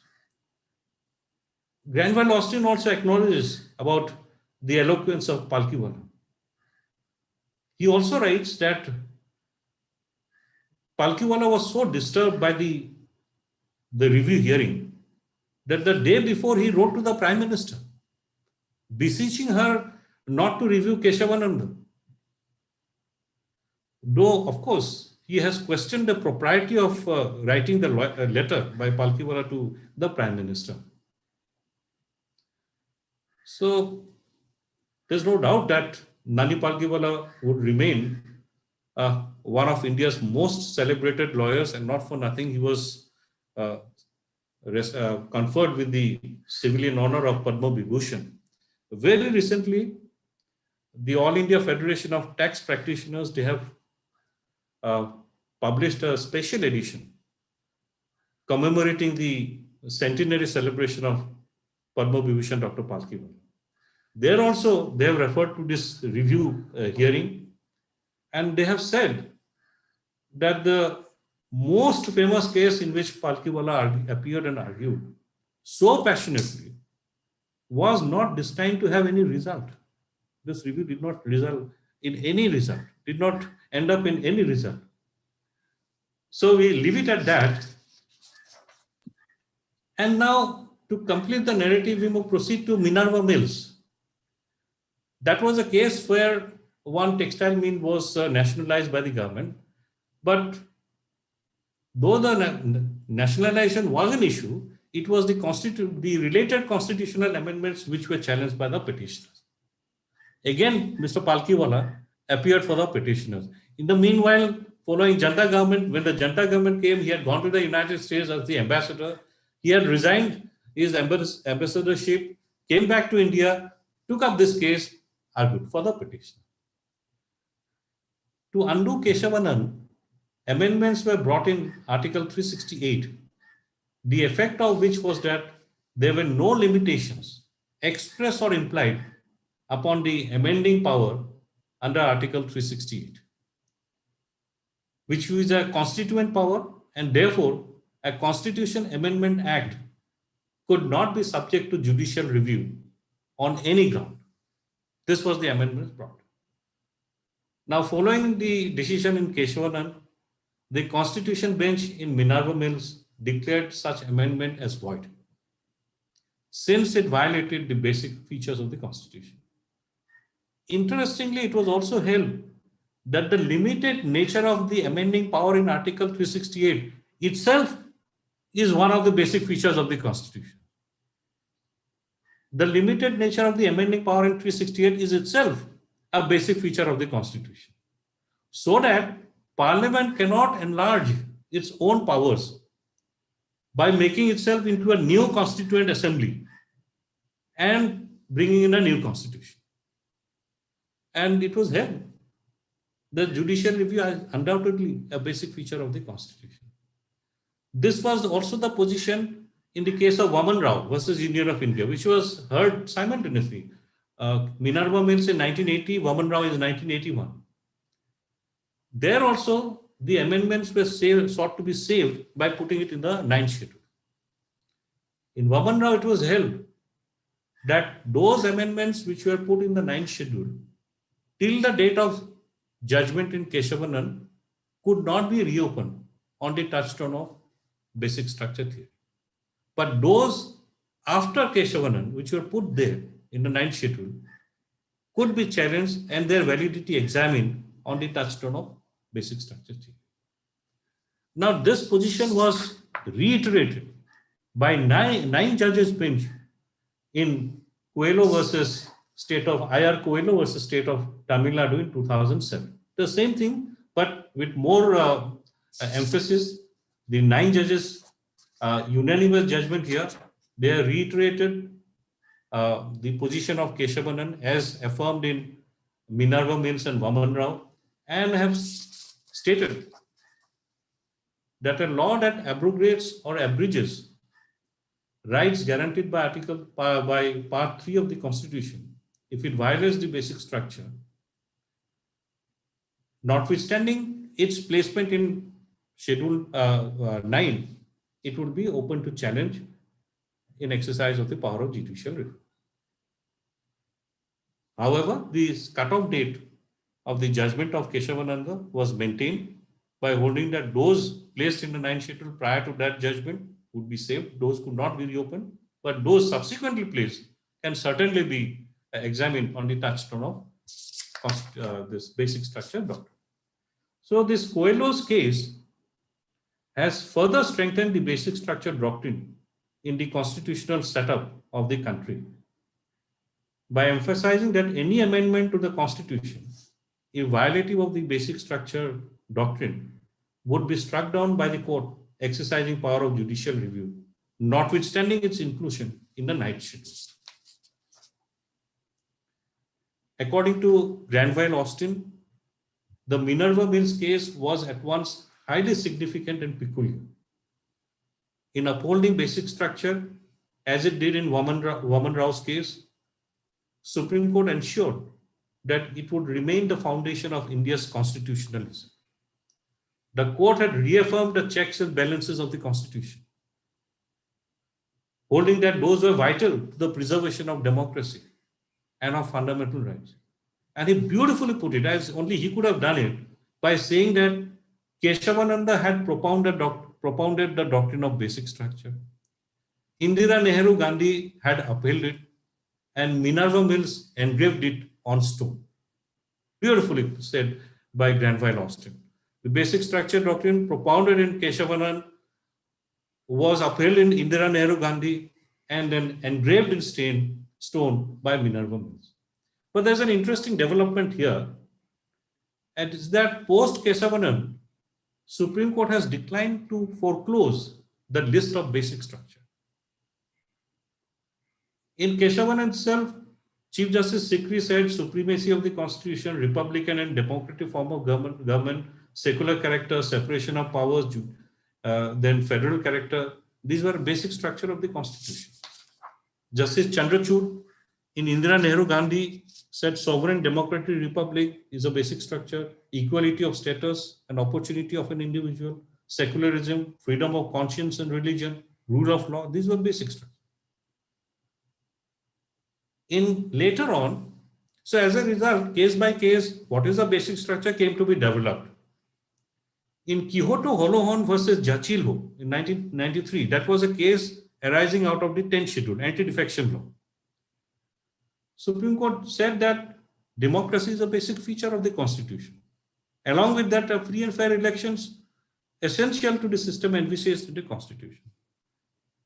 In Kihoto Holohan, an interesting development took place that the offending portion of the constitutional amendment, where they had made the speaker's decision immune from judicial scrutiny under power of judicial review, they applied the doctrine of severability by severing that portion and upholding the rest of the constitutional amendment. So here the doctrine of severability was employed by the Supreme Court to save the constitution amendment, at the same time extricating or surgically removing that offending portion of the amendment which extinguished judicial review. Then in Bombay's case, there was no constitutional amendment. S.R. Bombay, 1994. There, Supreme Court held that if the state government performs in a manner, acts in a manner which is against an element of basic structure, then the center can step in and impose precedence. In that case, secularism was held to be an essential feature of the Constitution, besides democracy and federalism. In Indira Sawhney, once again reiterating Indira Nehru Gandhi, rule of law, equality was held to be an essential feature. And there are a plethora of cases, like L. Chandra Kumar's case about the Administrative Tribunals Act. Supreme Court said that independence of the judiciary is the basic feature of the Constitution. It is the sine qua non of democracy, being the most essential characteristic of a free society. Likewise, judicial review under 32, 136, 226, 227, they are the basic feature of the Constitution. So now the situation which is there, that after the reaffirmation of the decision in Keshavananda, it is now clear that unless and until Keshavananda is overturned by a still larger bench of more than 13 judges, any amendment to the Constitution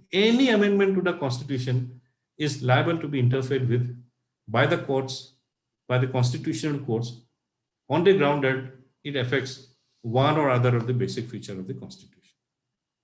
So this is the position, this is the paradigm, this is the shift from total parliamentary power to amend the Constitution to the restrictions put in place by the Supreme Court. Thank you very much. I thank your lordships on an enriching account of the basic structure and the different vicissitudes that it's been through, right from Golaknath to Keshavananda, its review, and then to Minerva Mills. One thing that stood out for me personally was that in the middle of this debate of basic structure and what does this doctrine mean, where does it apply, to whom does it apply, when does it apply, we often tend to overlook what is the origin. So the origin, your lordship said, pointed out, is the seeds of the basic structure were sown in Justice Mudhilkar's judgment, quoting the Chief Justice of the Pakistan Supreme Court, Justice Cornelius. I'll just like to add a bit of an anecdote here. On the side of the bar, if we read the memoirs and the people who were associated with the hearing of Keshavananda, they recount and say that the origins of the doctrine, this is of course a parallel theory, was the doctrine emanates from an article written by a German author by the name of Dieter Conrad. Now it's very interesting to see his background. He in fact writes this article and propounds this theory of basic structure because he's been born and bred in Nazi Germany, in that regime. And at the time, Germany needs, similar to ours, our constitution, it needs a 2/3 majority to cause an amendment or an alteration in the constitution. But Hitler puts out an enabling act, which gives the executive a carte blanche to amend and alter the constitution. So he amends the constitution by virtue of that enabling act, thereby taking all the civil liberties, even takes away the writ of habeas corpus, which is why we see that the new constitution by the Republic of Germany, it inserts a shield, which we know today as the eternity clause. So it safeguards those features of a democracy. It safeguards separation of powers and judicial review. And its travel to India, the doctrine's voyage to India is even more interesting. So in 1965, this Dr. Conrad travels to Banaras Hindu University to deliver a lecture where he propounds this doctrine, and an article is written on this. This article is written in 65. It is actually read by Mr. Nambiar and used for the very first time in Golaknath's case in 67, 2 years later.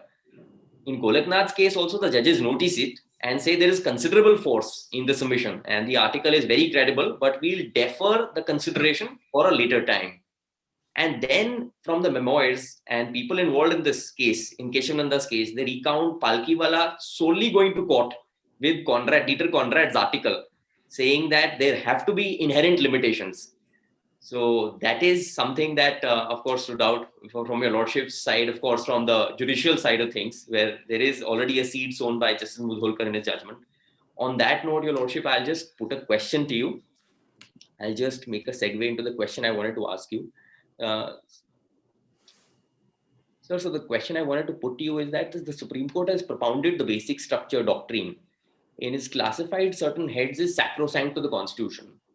Do you think that the evolution of the doctrine is as desired, and has not the court in recent time taken the doctrine too far, where it started examining the individual components of ordinary parliamentary legislation or even correcting executive action by using basic structure today? No, in a way, you are right. But the answer to your question is not very simple. As we have seen, this doctrine has been evolved over the time and applied case to case. Now, certainly, this has created some amount of ambiguity amongst the lawmakers as to whether this law that we will make, whether it will pass the test, or whether it again will be struck down by the Supreme Court or not, or by any constitutional court. So that amount of that element of ambiguity has crept in the minds of the lawmakers. So we do not have, of course, then again, if we say only these are the basic features, then it will again put in some element of rigidity into our thought process, which may inhibit future legislation.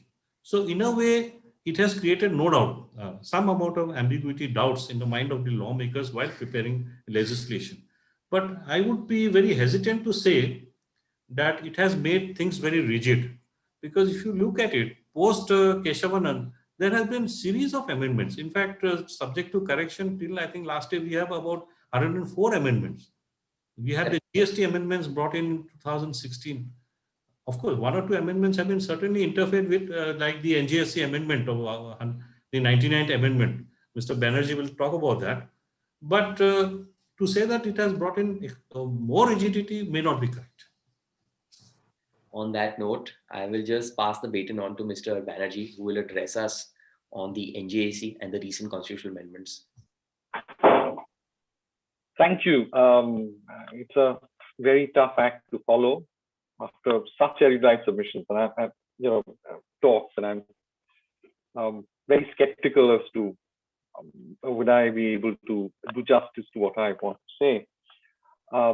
But before I start, I must appreciate the wonderful submissions of Justice Sandawaliya, and thank you so much, and the Honorable Justice Bhuyan. And Justice Bhuyan is someone whom we all looked up to in the bar from very little time. I was working as in the Gauhati High Court as the Advocate General of the state of Nagaland.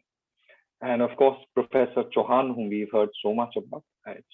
It's such an honor to be present in front of them and to make this presentation. That being said, I'm coming to the crux of what I'm going to talk about. It's going to be more of my discussion as what I think the history of all these issues are. And I would like to discuss in broader detail as to why we arrived at the conclusion of where we stand today. And I would take everybody back to basically the initiation of or the inception of this sort of jurisprudence, or where it comes from. And it's very important, according to me, that we historicize it and we understand what are the broad underlying currents and tensions which brings us to where we are today. If we look at constitutionalism as such, then we would see there are basically two models of constitutionalism. And I look at it this way. One is the ordinarily what we call the British model of constitutionalism. And the other is the Roman model of constitutionalism. And Roman model of constitutionalism is extremely old, and it's been part of Western jurisprudence for a very long period of time.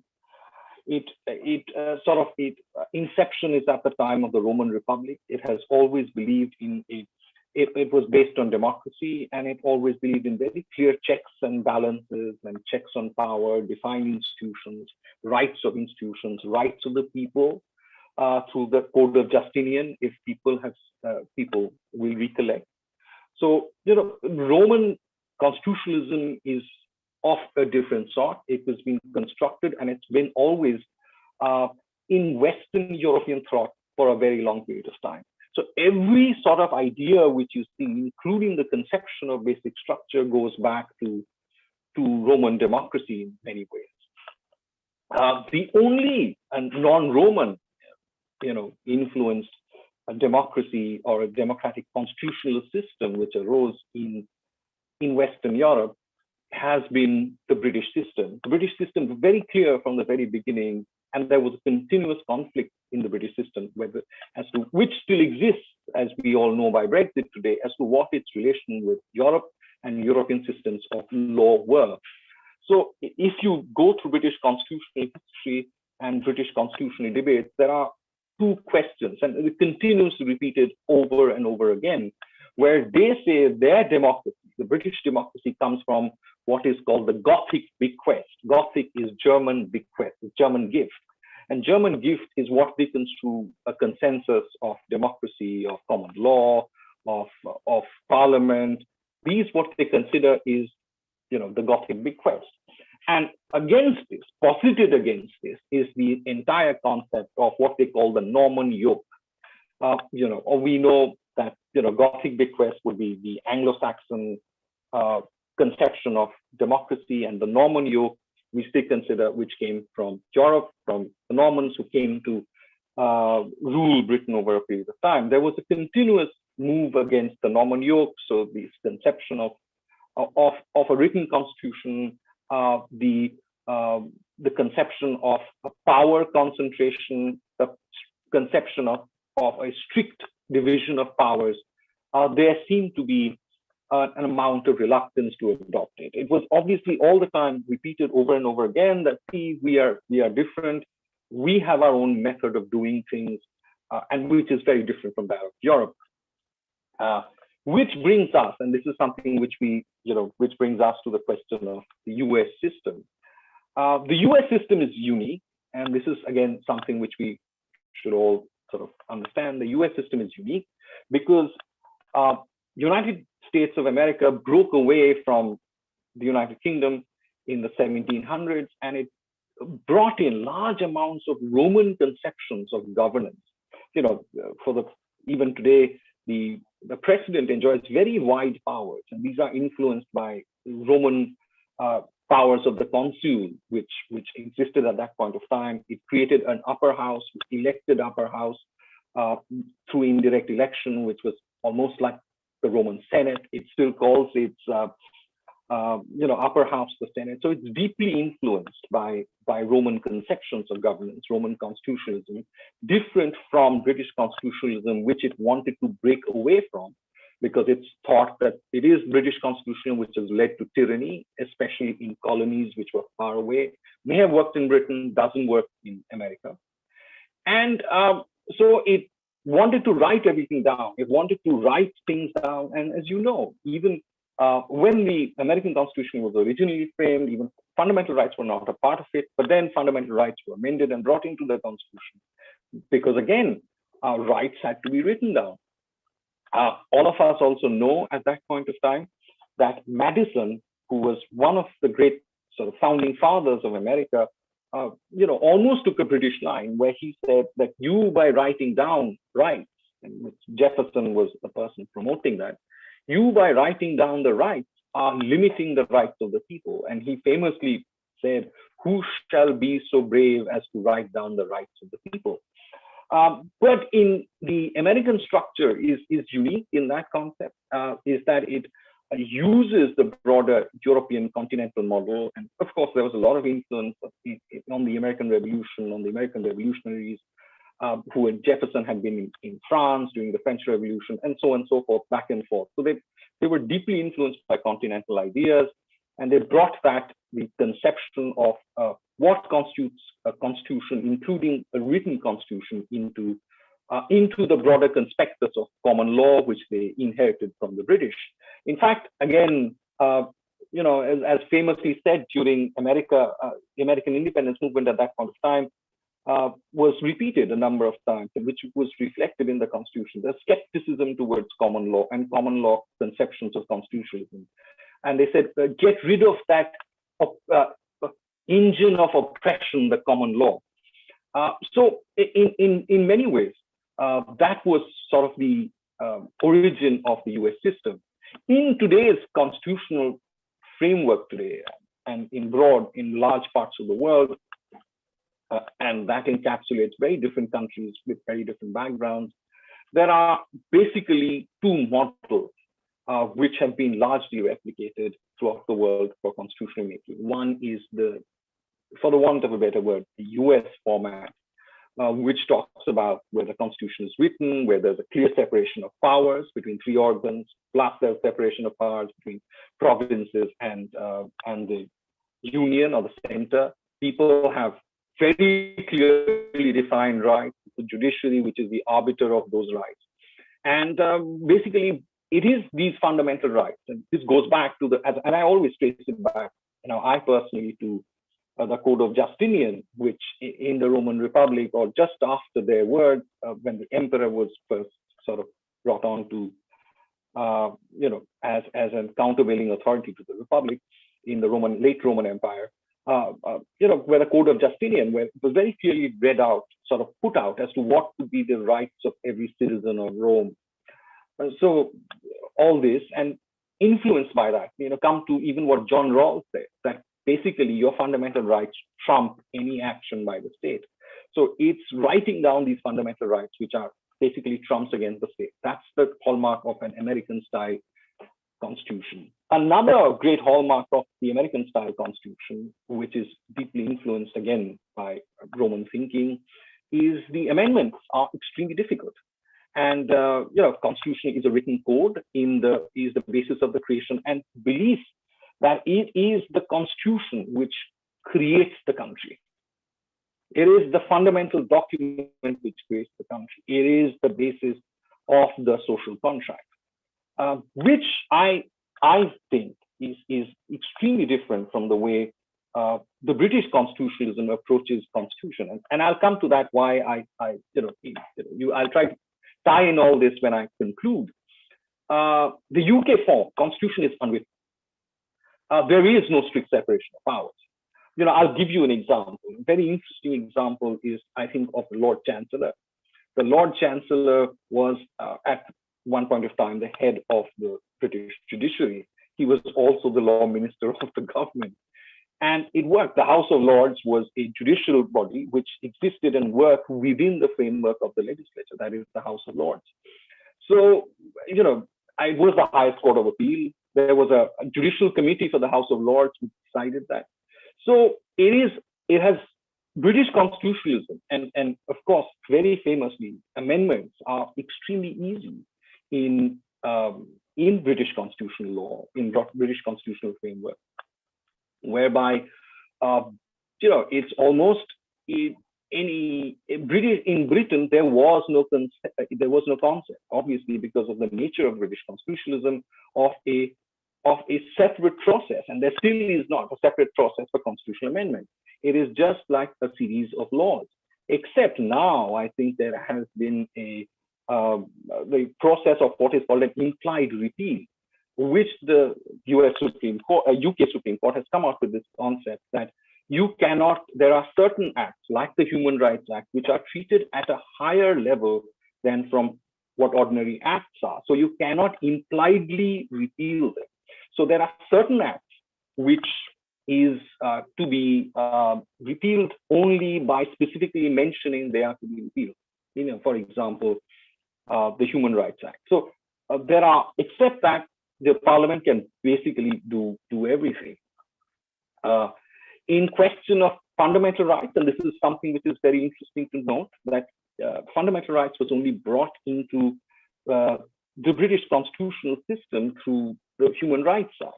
And even in the Human Rights Act, I was studying in Britain at that point of time, around that point of time, when this question arose as to what would be the human rights which you would give to people, what would be the fundamental rights in Britain. People were deeply torn about it. So the Act did what was called a shortcut. It borrowed, said the rights set out in the European Charter of Human Rights will now be applicable to Britain. I would think that British constitutional law did not feel that there was an importance of fundamental rights. And it showed, you would ask me, today it's almost a very strange question as to why, how can this happen? The reason is this. It's not that Britain didn't have democracy. It was not that British systems of government, including the judiciary, did not strike down laws which it thought were discriminatory, but it traced it from specific statutes, and in many cases used the question of equity and high prerogative writ to basically ensure that the common small person was protected. So that is another way, and I always say this, that our constitution, coming back to our constitution, is a halfway house. great example is, and I always say this, is Article 226 or Article 32, which sort of gives a fundamental right to approach the Supreme Court, or in many ways approach 226, approach the judiciary. Article 32 gives you the fundamental right to approach the Supreme Court, but it mixes it with the conception of the high prerogative writs. And these high prerogative writs actually have its origin in British law. And you can use either of these tools. And that is, you can use either of these tools quite effectively to ensure the protection of the rights of the people. But in any case, this I think is the crux of the problem which we see in relation to this entire conception of what is the role of the judiciary, what is the role of the parliament, what is the role of judicial review, what is the role of constitutional amendments. As Justice Sandhawalia very specifically sort of marked, and this is something which I thought I was the only, it struck me, but it seems like, Justice, it is almost, it suggests itself that the reason why for 20 years after the formation of the Constitution, there was a reluctance to interfere in the powers of the Parliament was because people interpreted the Constitution, like our Constitution was actually framed, as a Constitution in the British model. In the British model, the Constitution would be a very important act, no doubt, but it would be one in a series of acts which govern the state. And there would be other acts besides the Constitution, which would be part of the entire process of constitutional law. It would not assume that the state is a creation of the Constitution. It would treat the Constitution as a power controlling mechanism of the powers of the state. In Indian history, and I don't want to go into that, the Government of India Act 1935 is in many ways the basis of the power sharing arrangement which is underlying the Constitution in a major way. Of course, the Fundamental Rights chapter is added to it. It is in this context that there are one more thing before I approach the NJAC judgment. It is in British constitutional law according to me, the system as it exists today believes largely in consensus. It does not have skepticism of the use of power, which is so built into the American Constitution or built into the conceptions of governance, which is in many ways traces its origins, as I said, to the Roman Republic.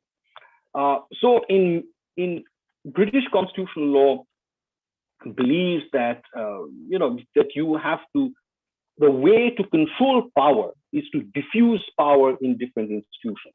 So you will have the judiciary and create smaller institutions so that no one person has power accumulated in themselves, which they can completely use to overturn the rights of everybody.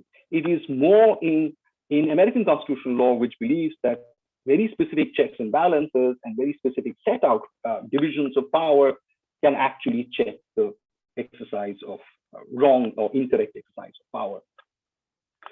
It is also in that context that British constitutional law has always, historically, stressed that there should be an amount of input from the executive, or there should be a say of the executive in the appointment of judges. It has always happened in British history. It's happened even in places where there is still a large amount of say of the executive in the appointment of judges.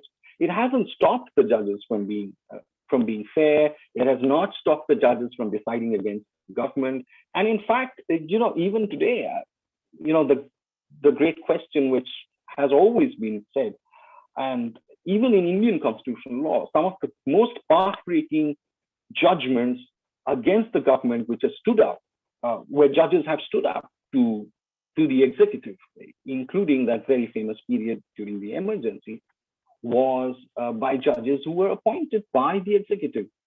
So it is, it would be incorrect in many ways, according to me, to say that merely because the executive has a role, so therefore, in any ways, it would put our constitution in danger. That being said, now coming to the crux of this question.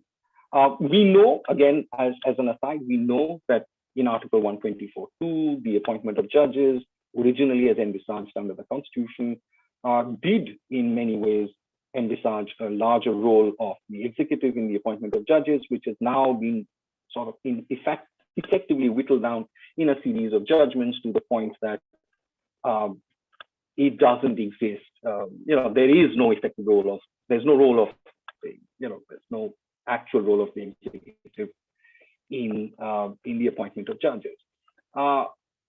In the NJAC, the basis of NJAC, as we know today, is Cora 2, is where the executive sort of, there was a lot of discussion on the collegium system, and we all know, and these are my views, and I must preface it by saying that this doesn't necessarily reflect the views of the government. So in the NJAC, what happened is that the government came out with a constitutional amendment, and which it passed which was passed by and ratified by states, which basically said that it put out a system, an alternative system to the collegium system, for the process of selection of judges of the higher courts. This was challenged, and the courts, more or less, it seemed to me by reading of the judgments of NJAC, the courts were definitely skeptical of the workings of the collegium system, but it basically struck down this amendment, which was like passed by huge majorities in parliament, on the ground that the initiation of the process of selection of members of the judiciary should be in the hands of the judiciary, and that is basic structure. It also talked about that the executive should not have a veto on the appointment of judges in any way, so that is part of basic structure. Now, which I think again is it goes to the crux of what we formulate as the constitutional model which we want to sort of follow. One is, what has been in vogue from the last 30, 40, 50 years all over the globe is looking up to America as a constitutional model, looking up to America as a model of constitutionalism, even if we don't deliberately replicate it, but in our minds, we tend to, we've inculcated it in our constitutional law, in our readings of how we see constitutionalism as a day-to-day fact. We have always had, we have inculcated the American skepticism as to power, as to deep skepticism that power, what American Constitution believes, power is always to be misused. Now, I am more of a, as any one of you have heard me or seen some of my writings, I'm more of a pro-British constitutionalist in many ways, where I think that we inherited, like members of the large Commonwealth, whether it be Canada, whether it be Australia, whether it be Malaysia, Pakistan, and large parts of the world, including Japan, where the Americans deliberately gave Japan a British constitutional model because they thought that that is the best way to ensure that power is diffused amongst various different institutions.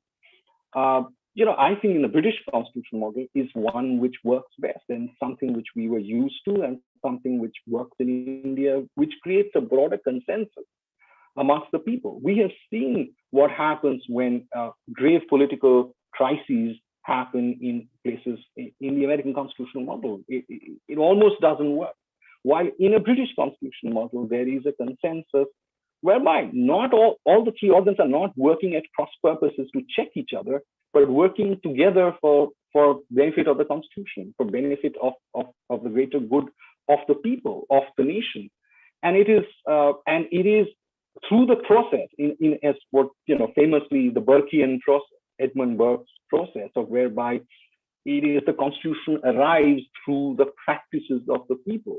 So it cannot be written as as a document into itself, which creates the state, but is a process whereby people have arrived at the Constitution through various different constitution processes.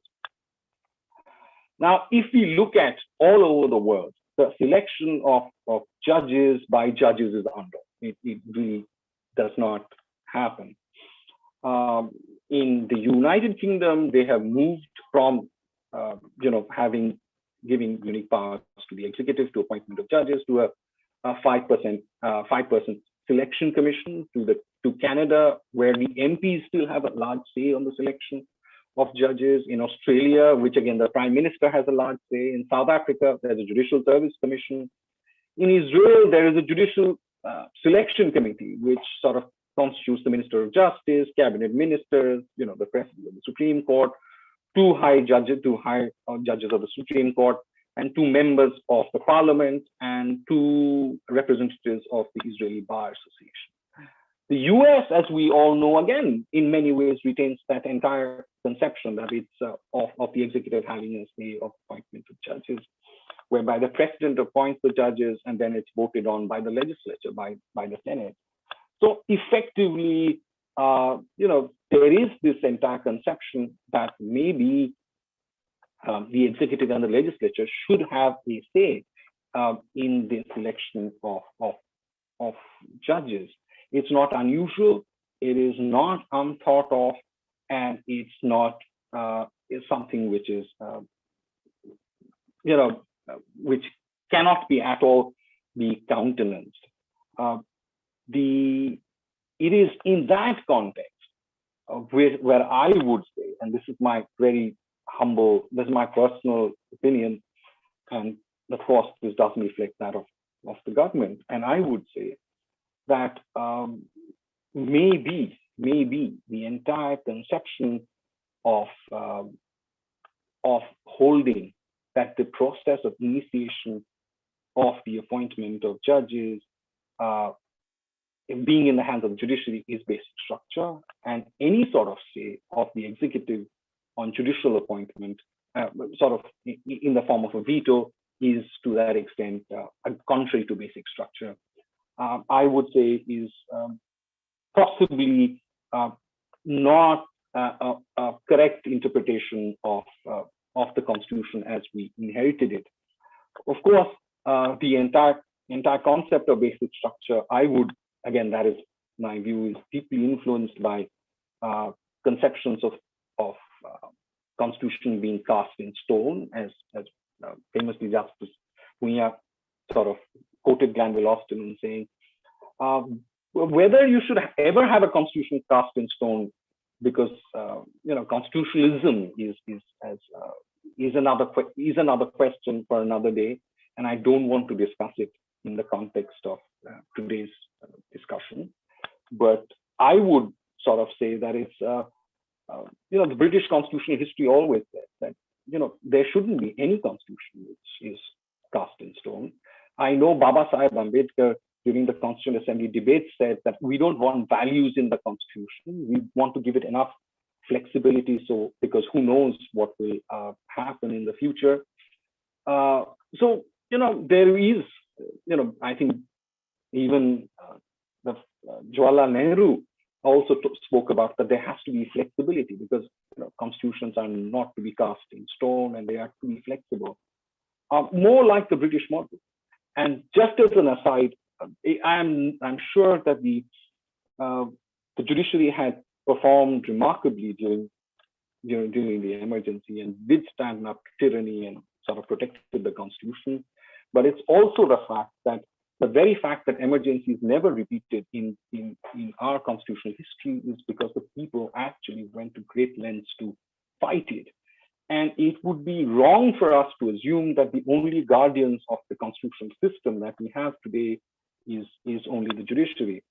And it is, in the end, as we all know, it's the people who defeated the government in elections and people who elected another government.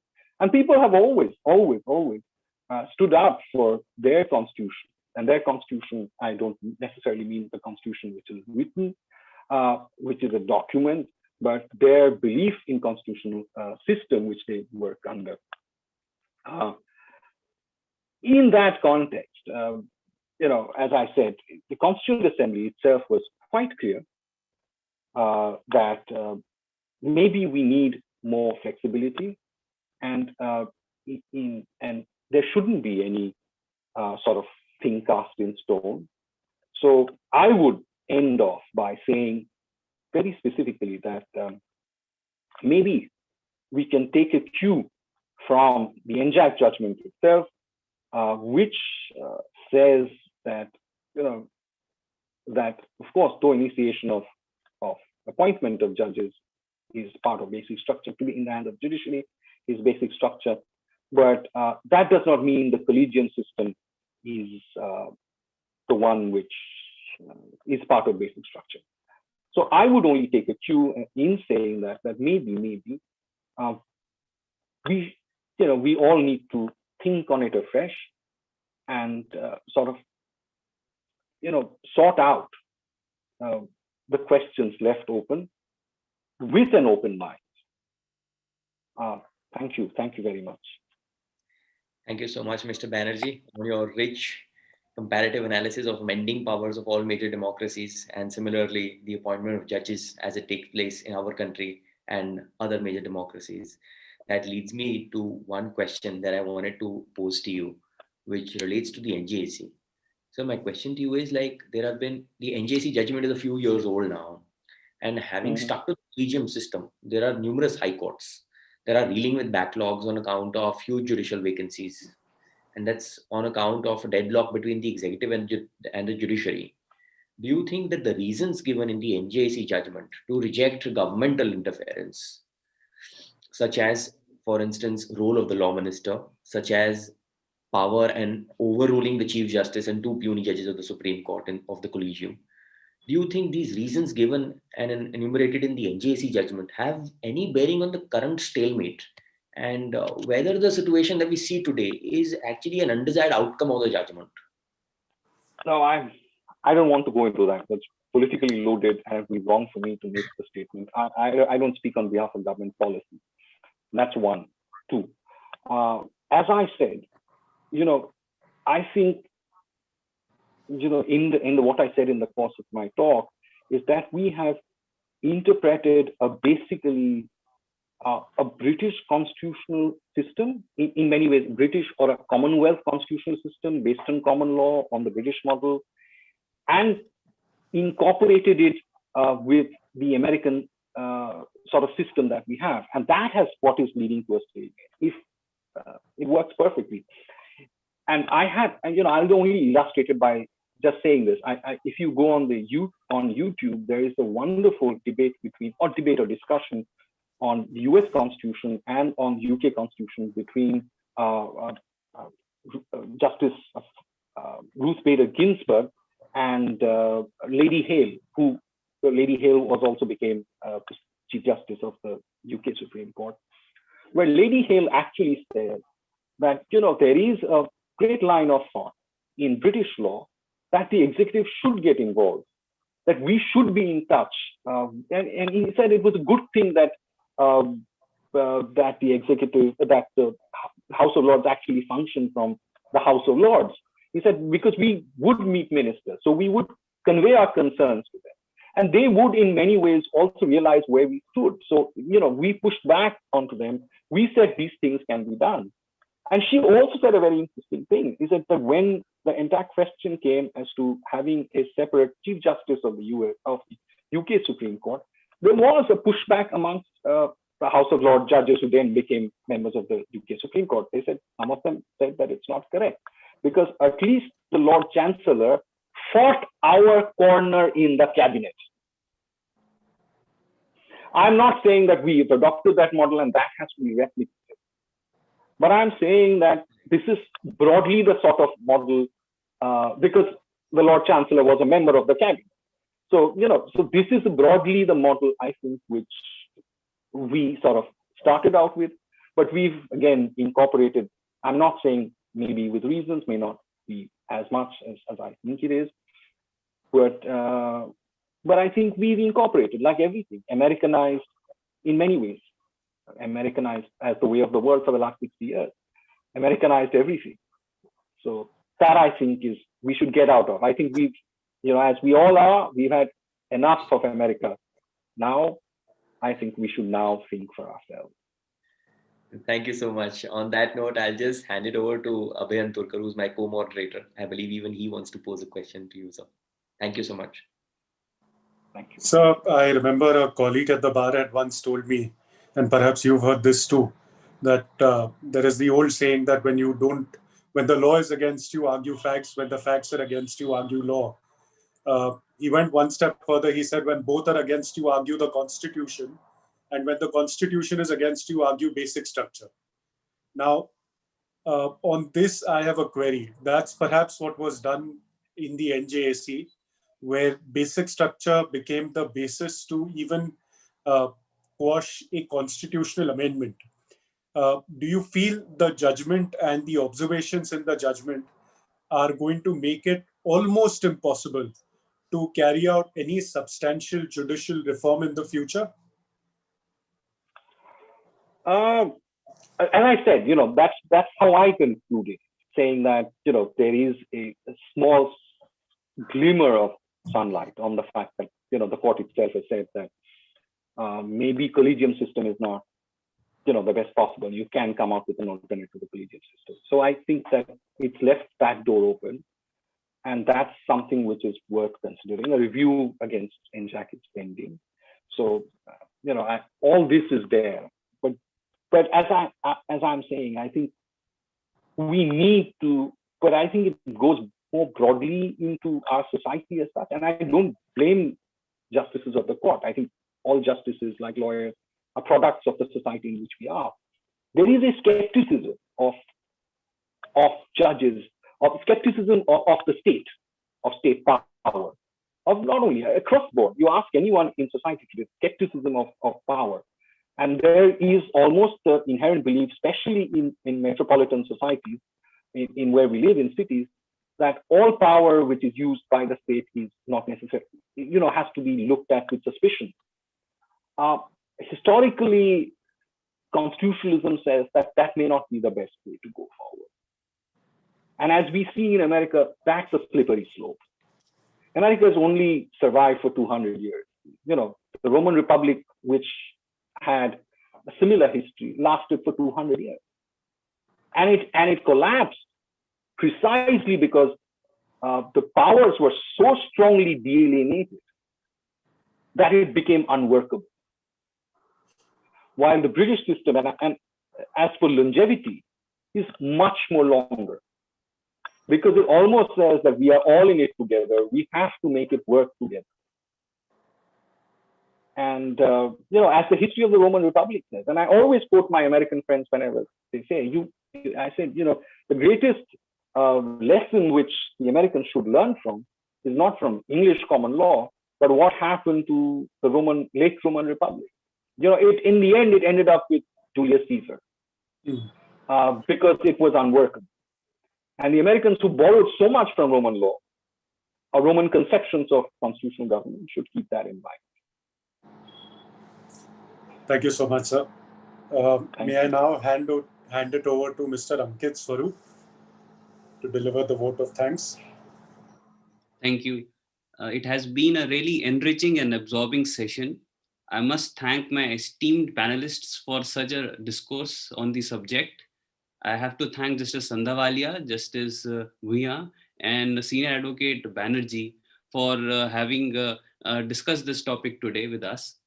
And I have to also thank Professor Balraj for having co-hosted the session with us today. My vote of thanks would be incomplete without mentioning Mr. Anturkar and Mr. Palli for having so well moderated the session today. And also my colleagues and member students of CAN Foundation, without whose contribution the session would not have been possible. At last, I would like to thank everybody who's present here today for having spared their time and being with us today. Thank you so much. Thank you. Thank you. Bye-bye. leave. Thank you, everybody. That was very enriching experience from and everybody's contributions. Thank you very much, sir. Thank you. Thank you very much. Wonderful. It's a pleasure, sir. Yes.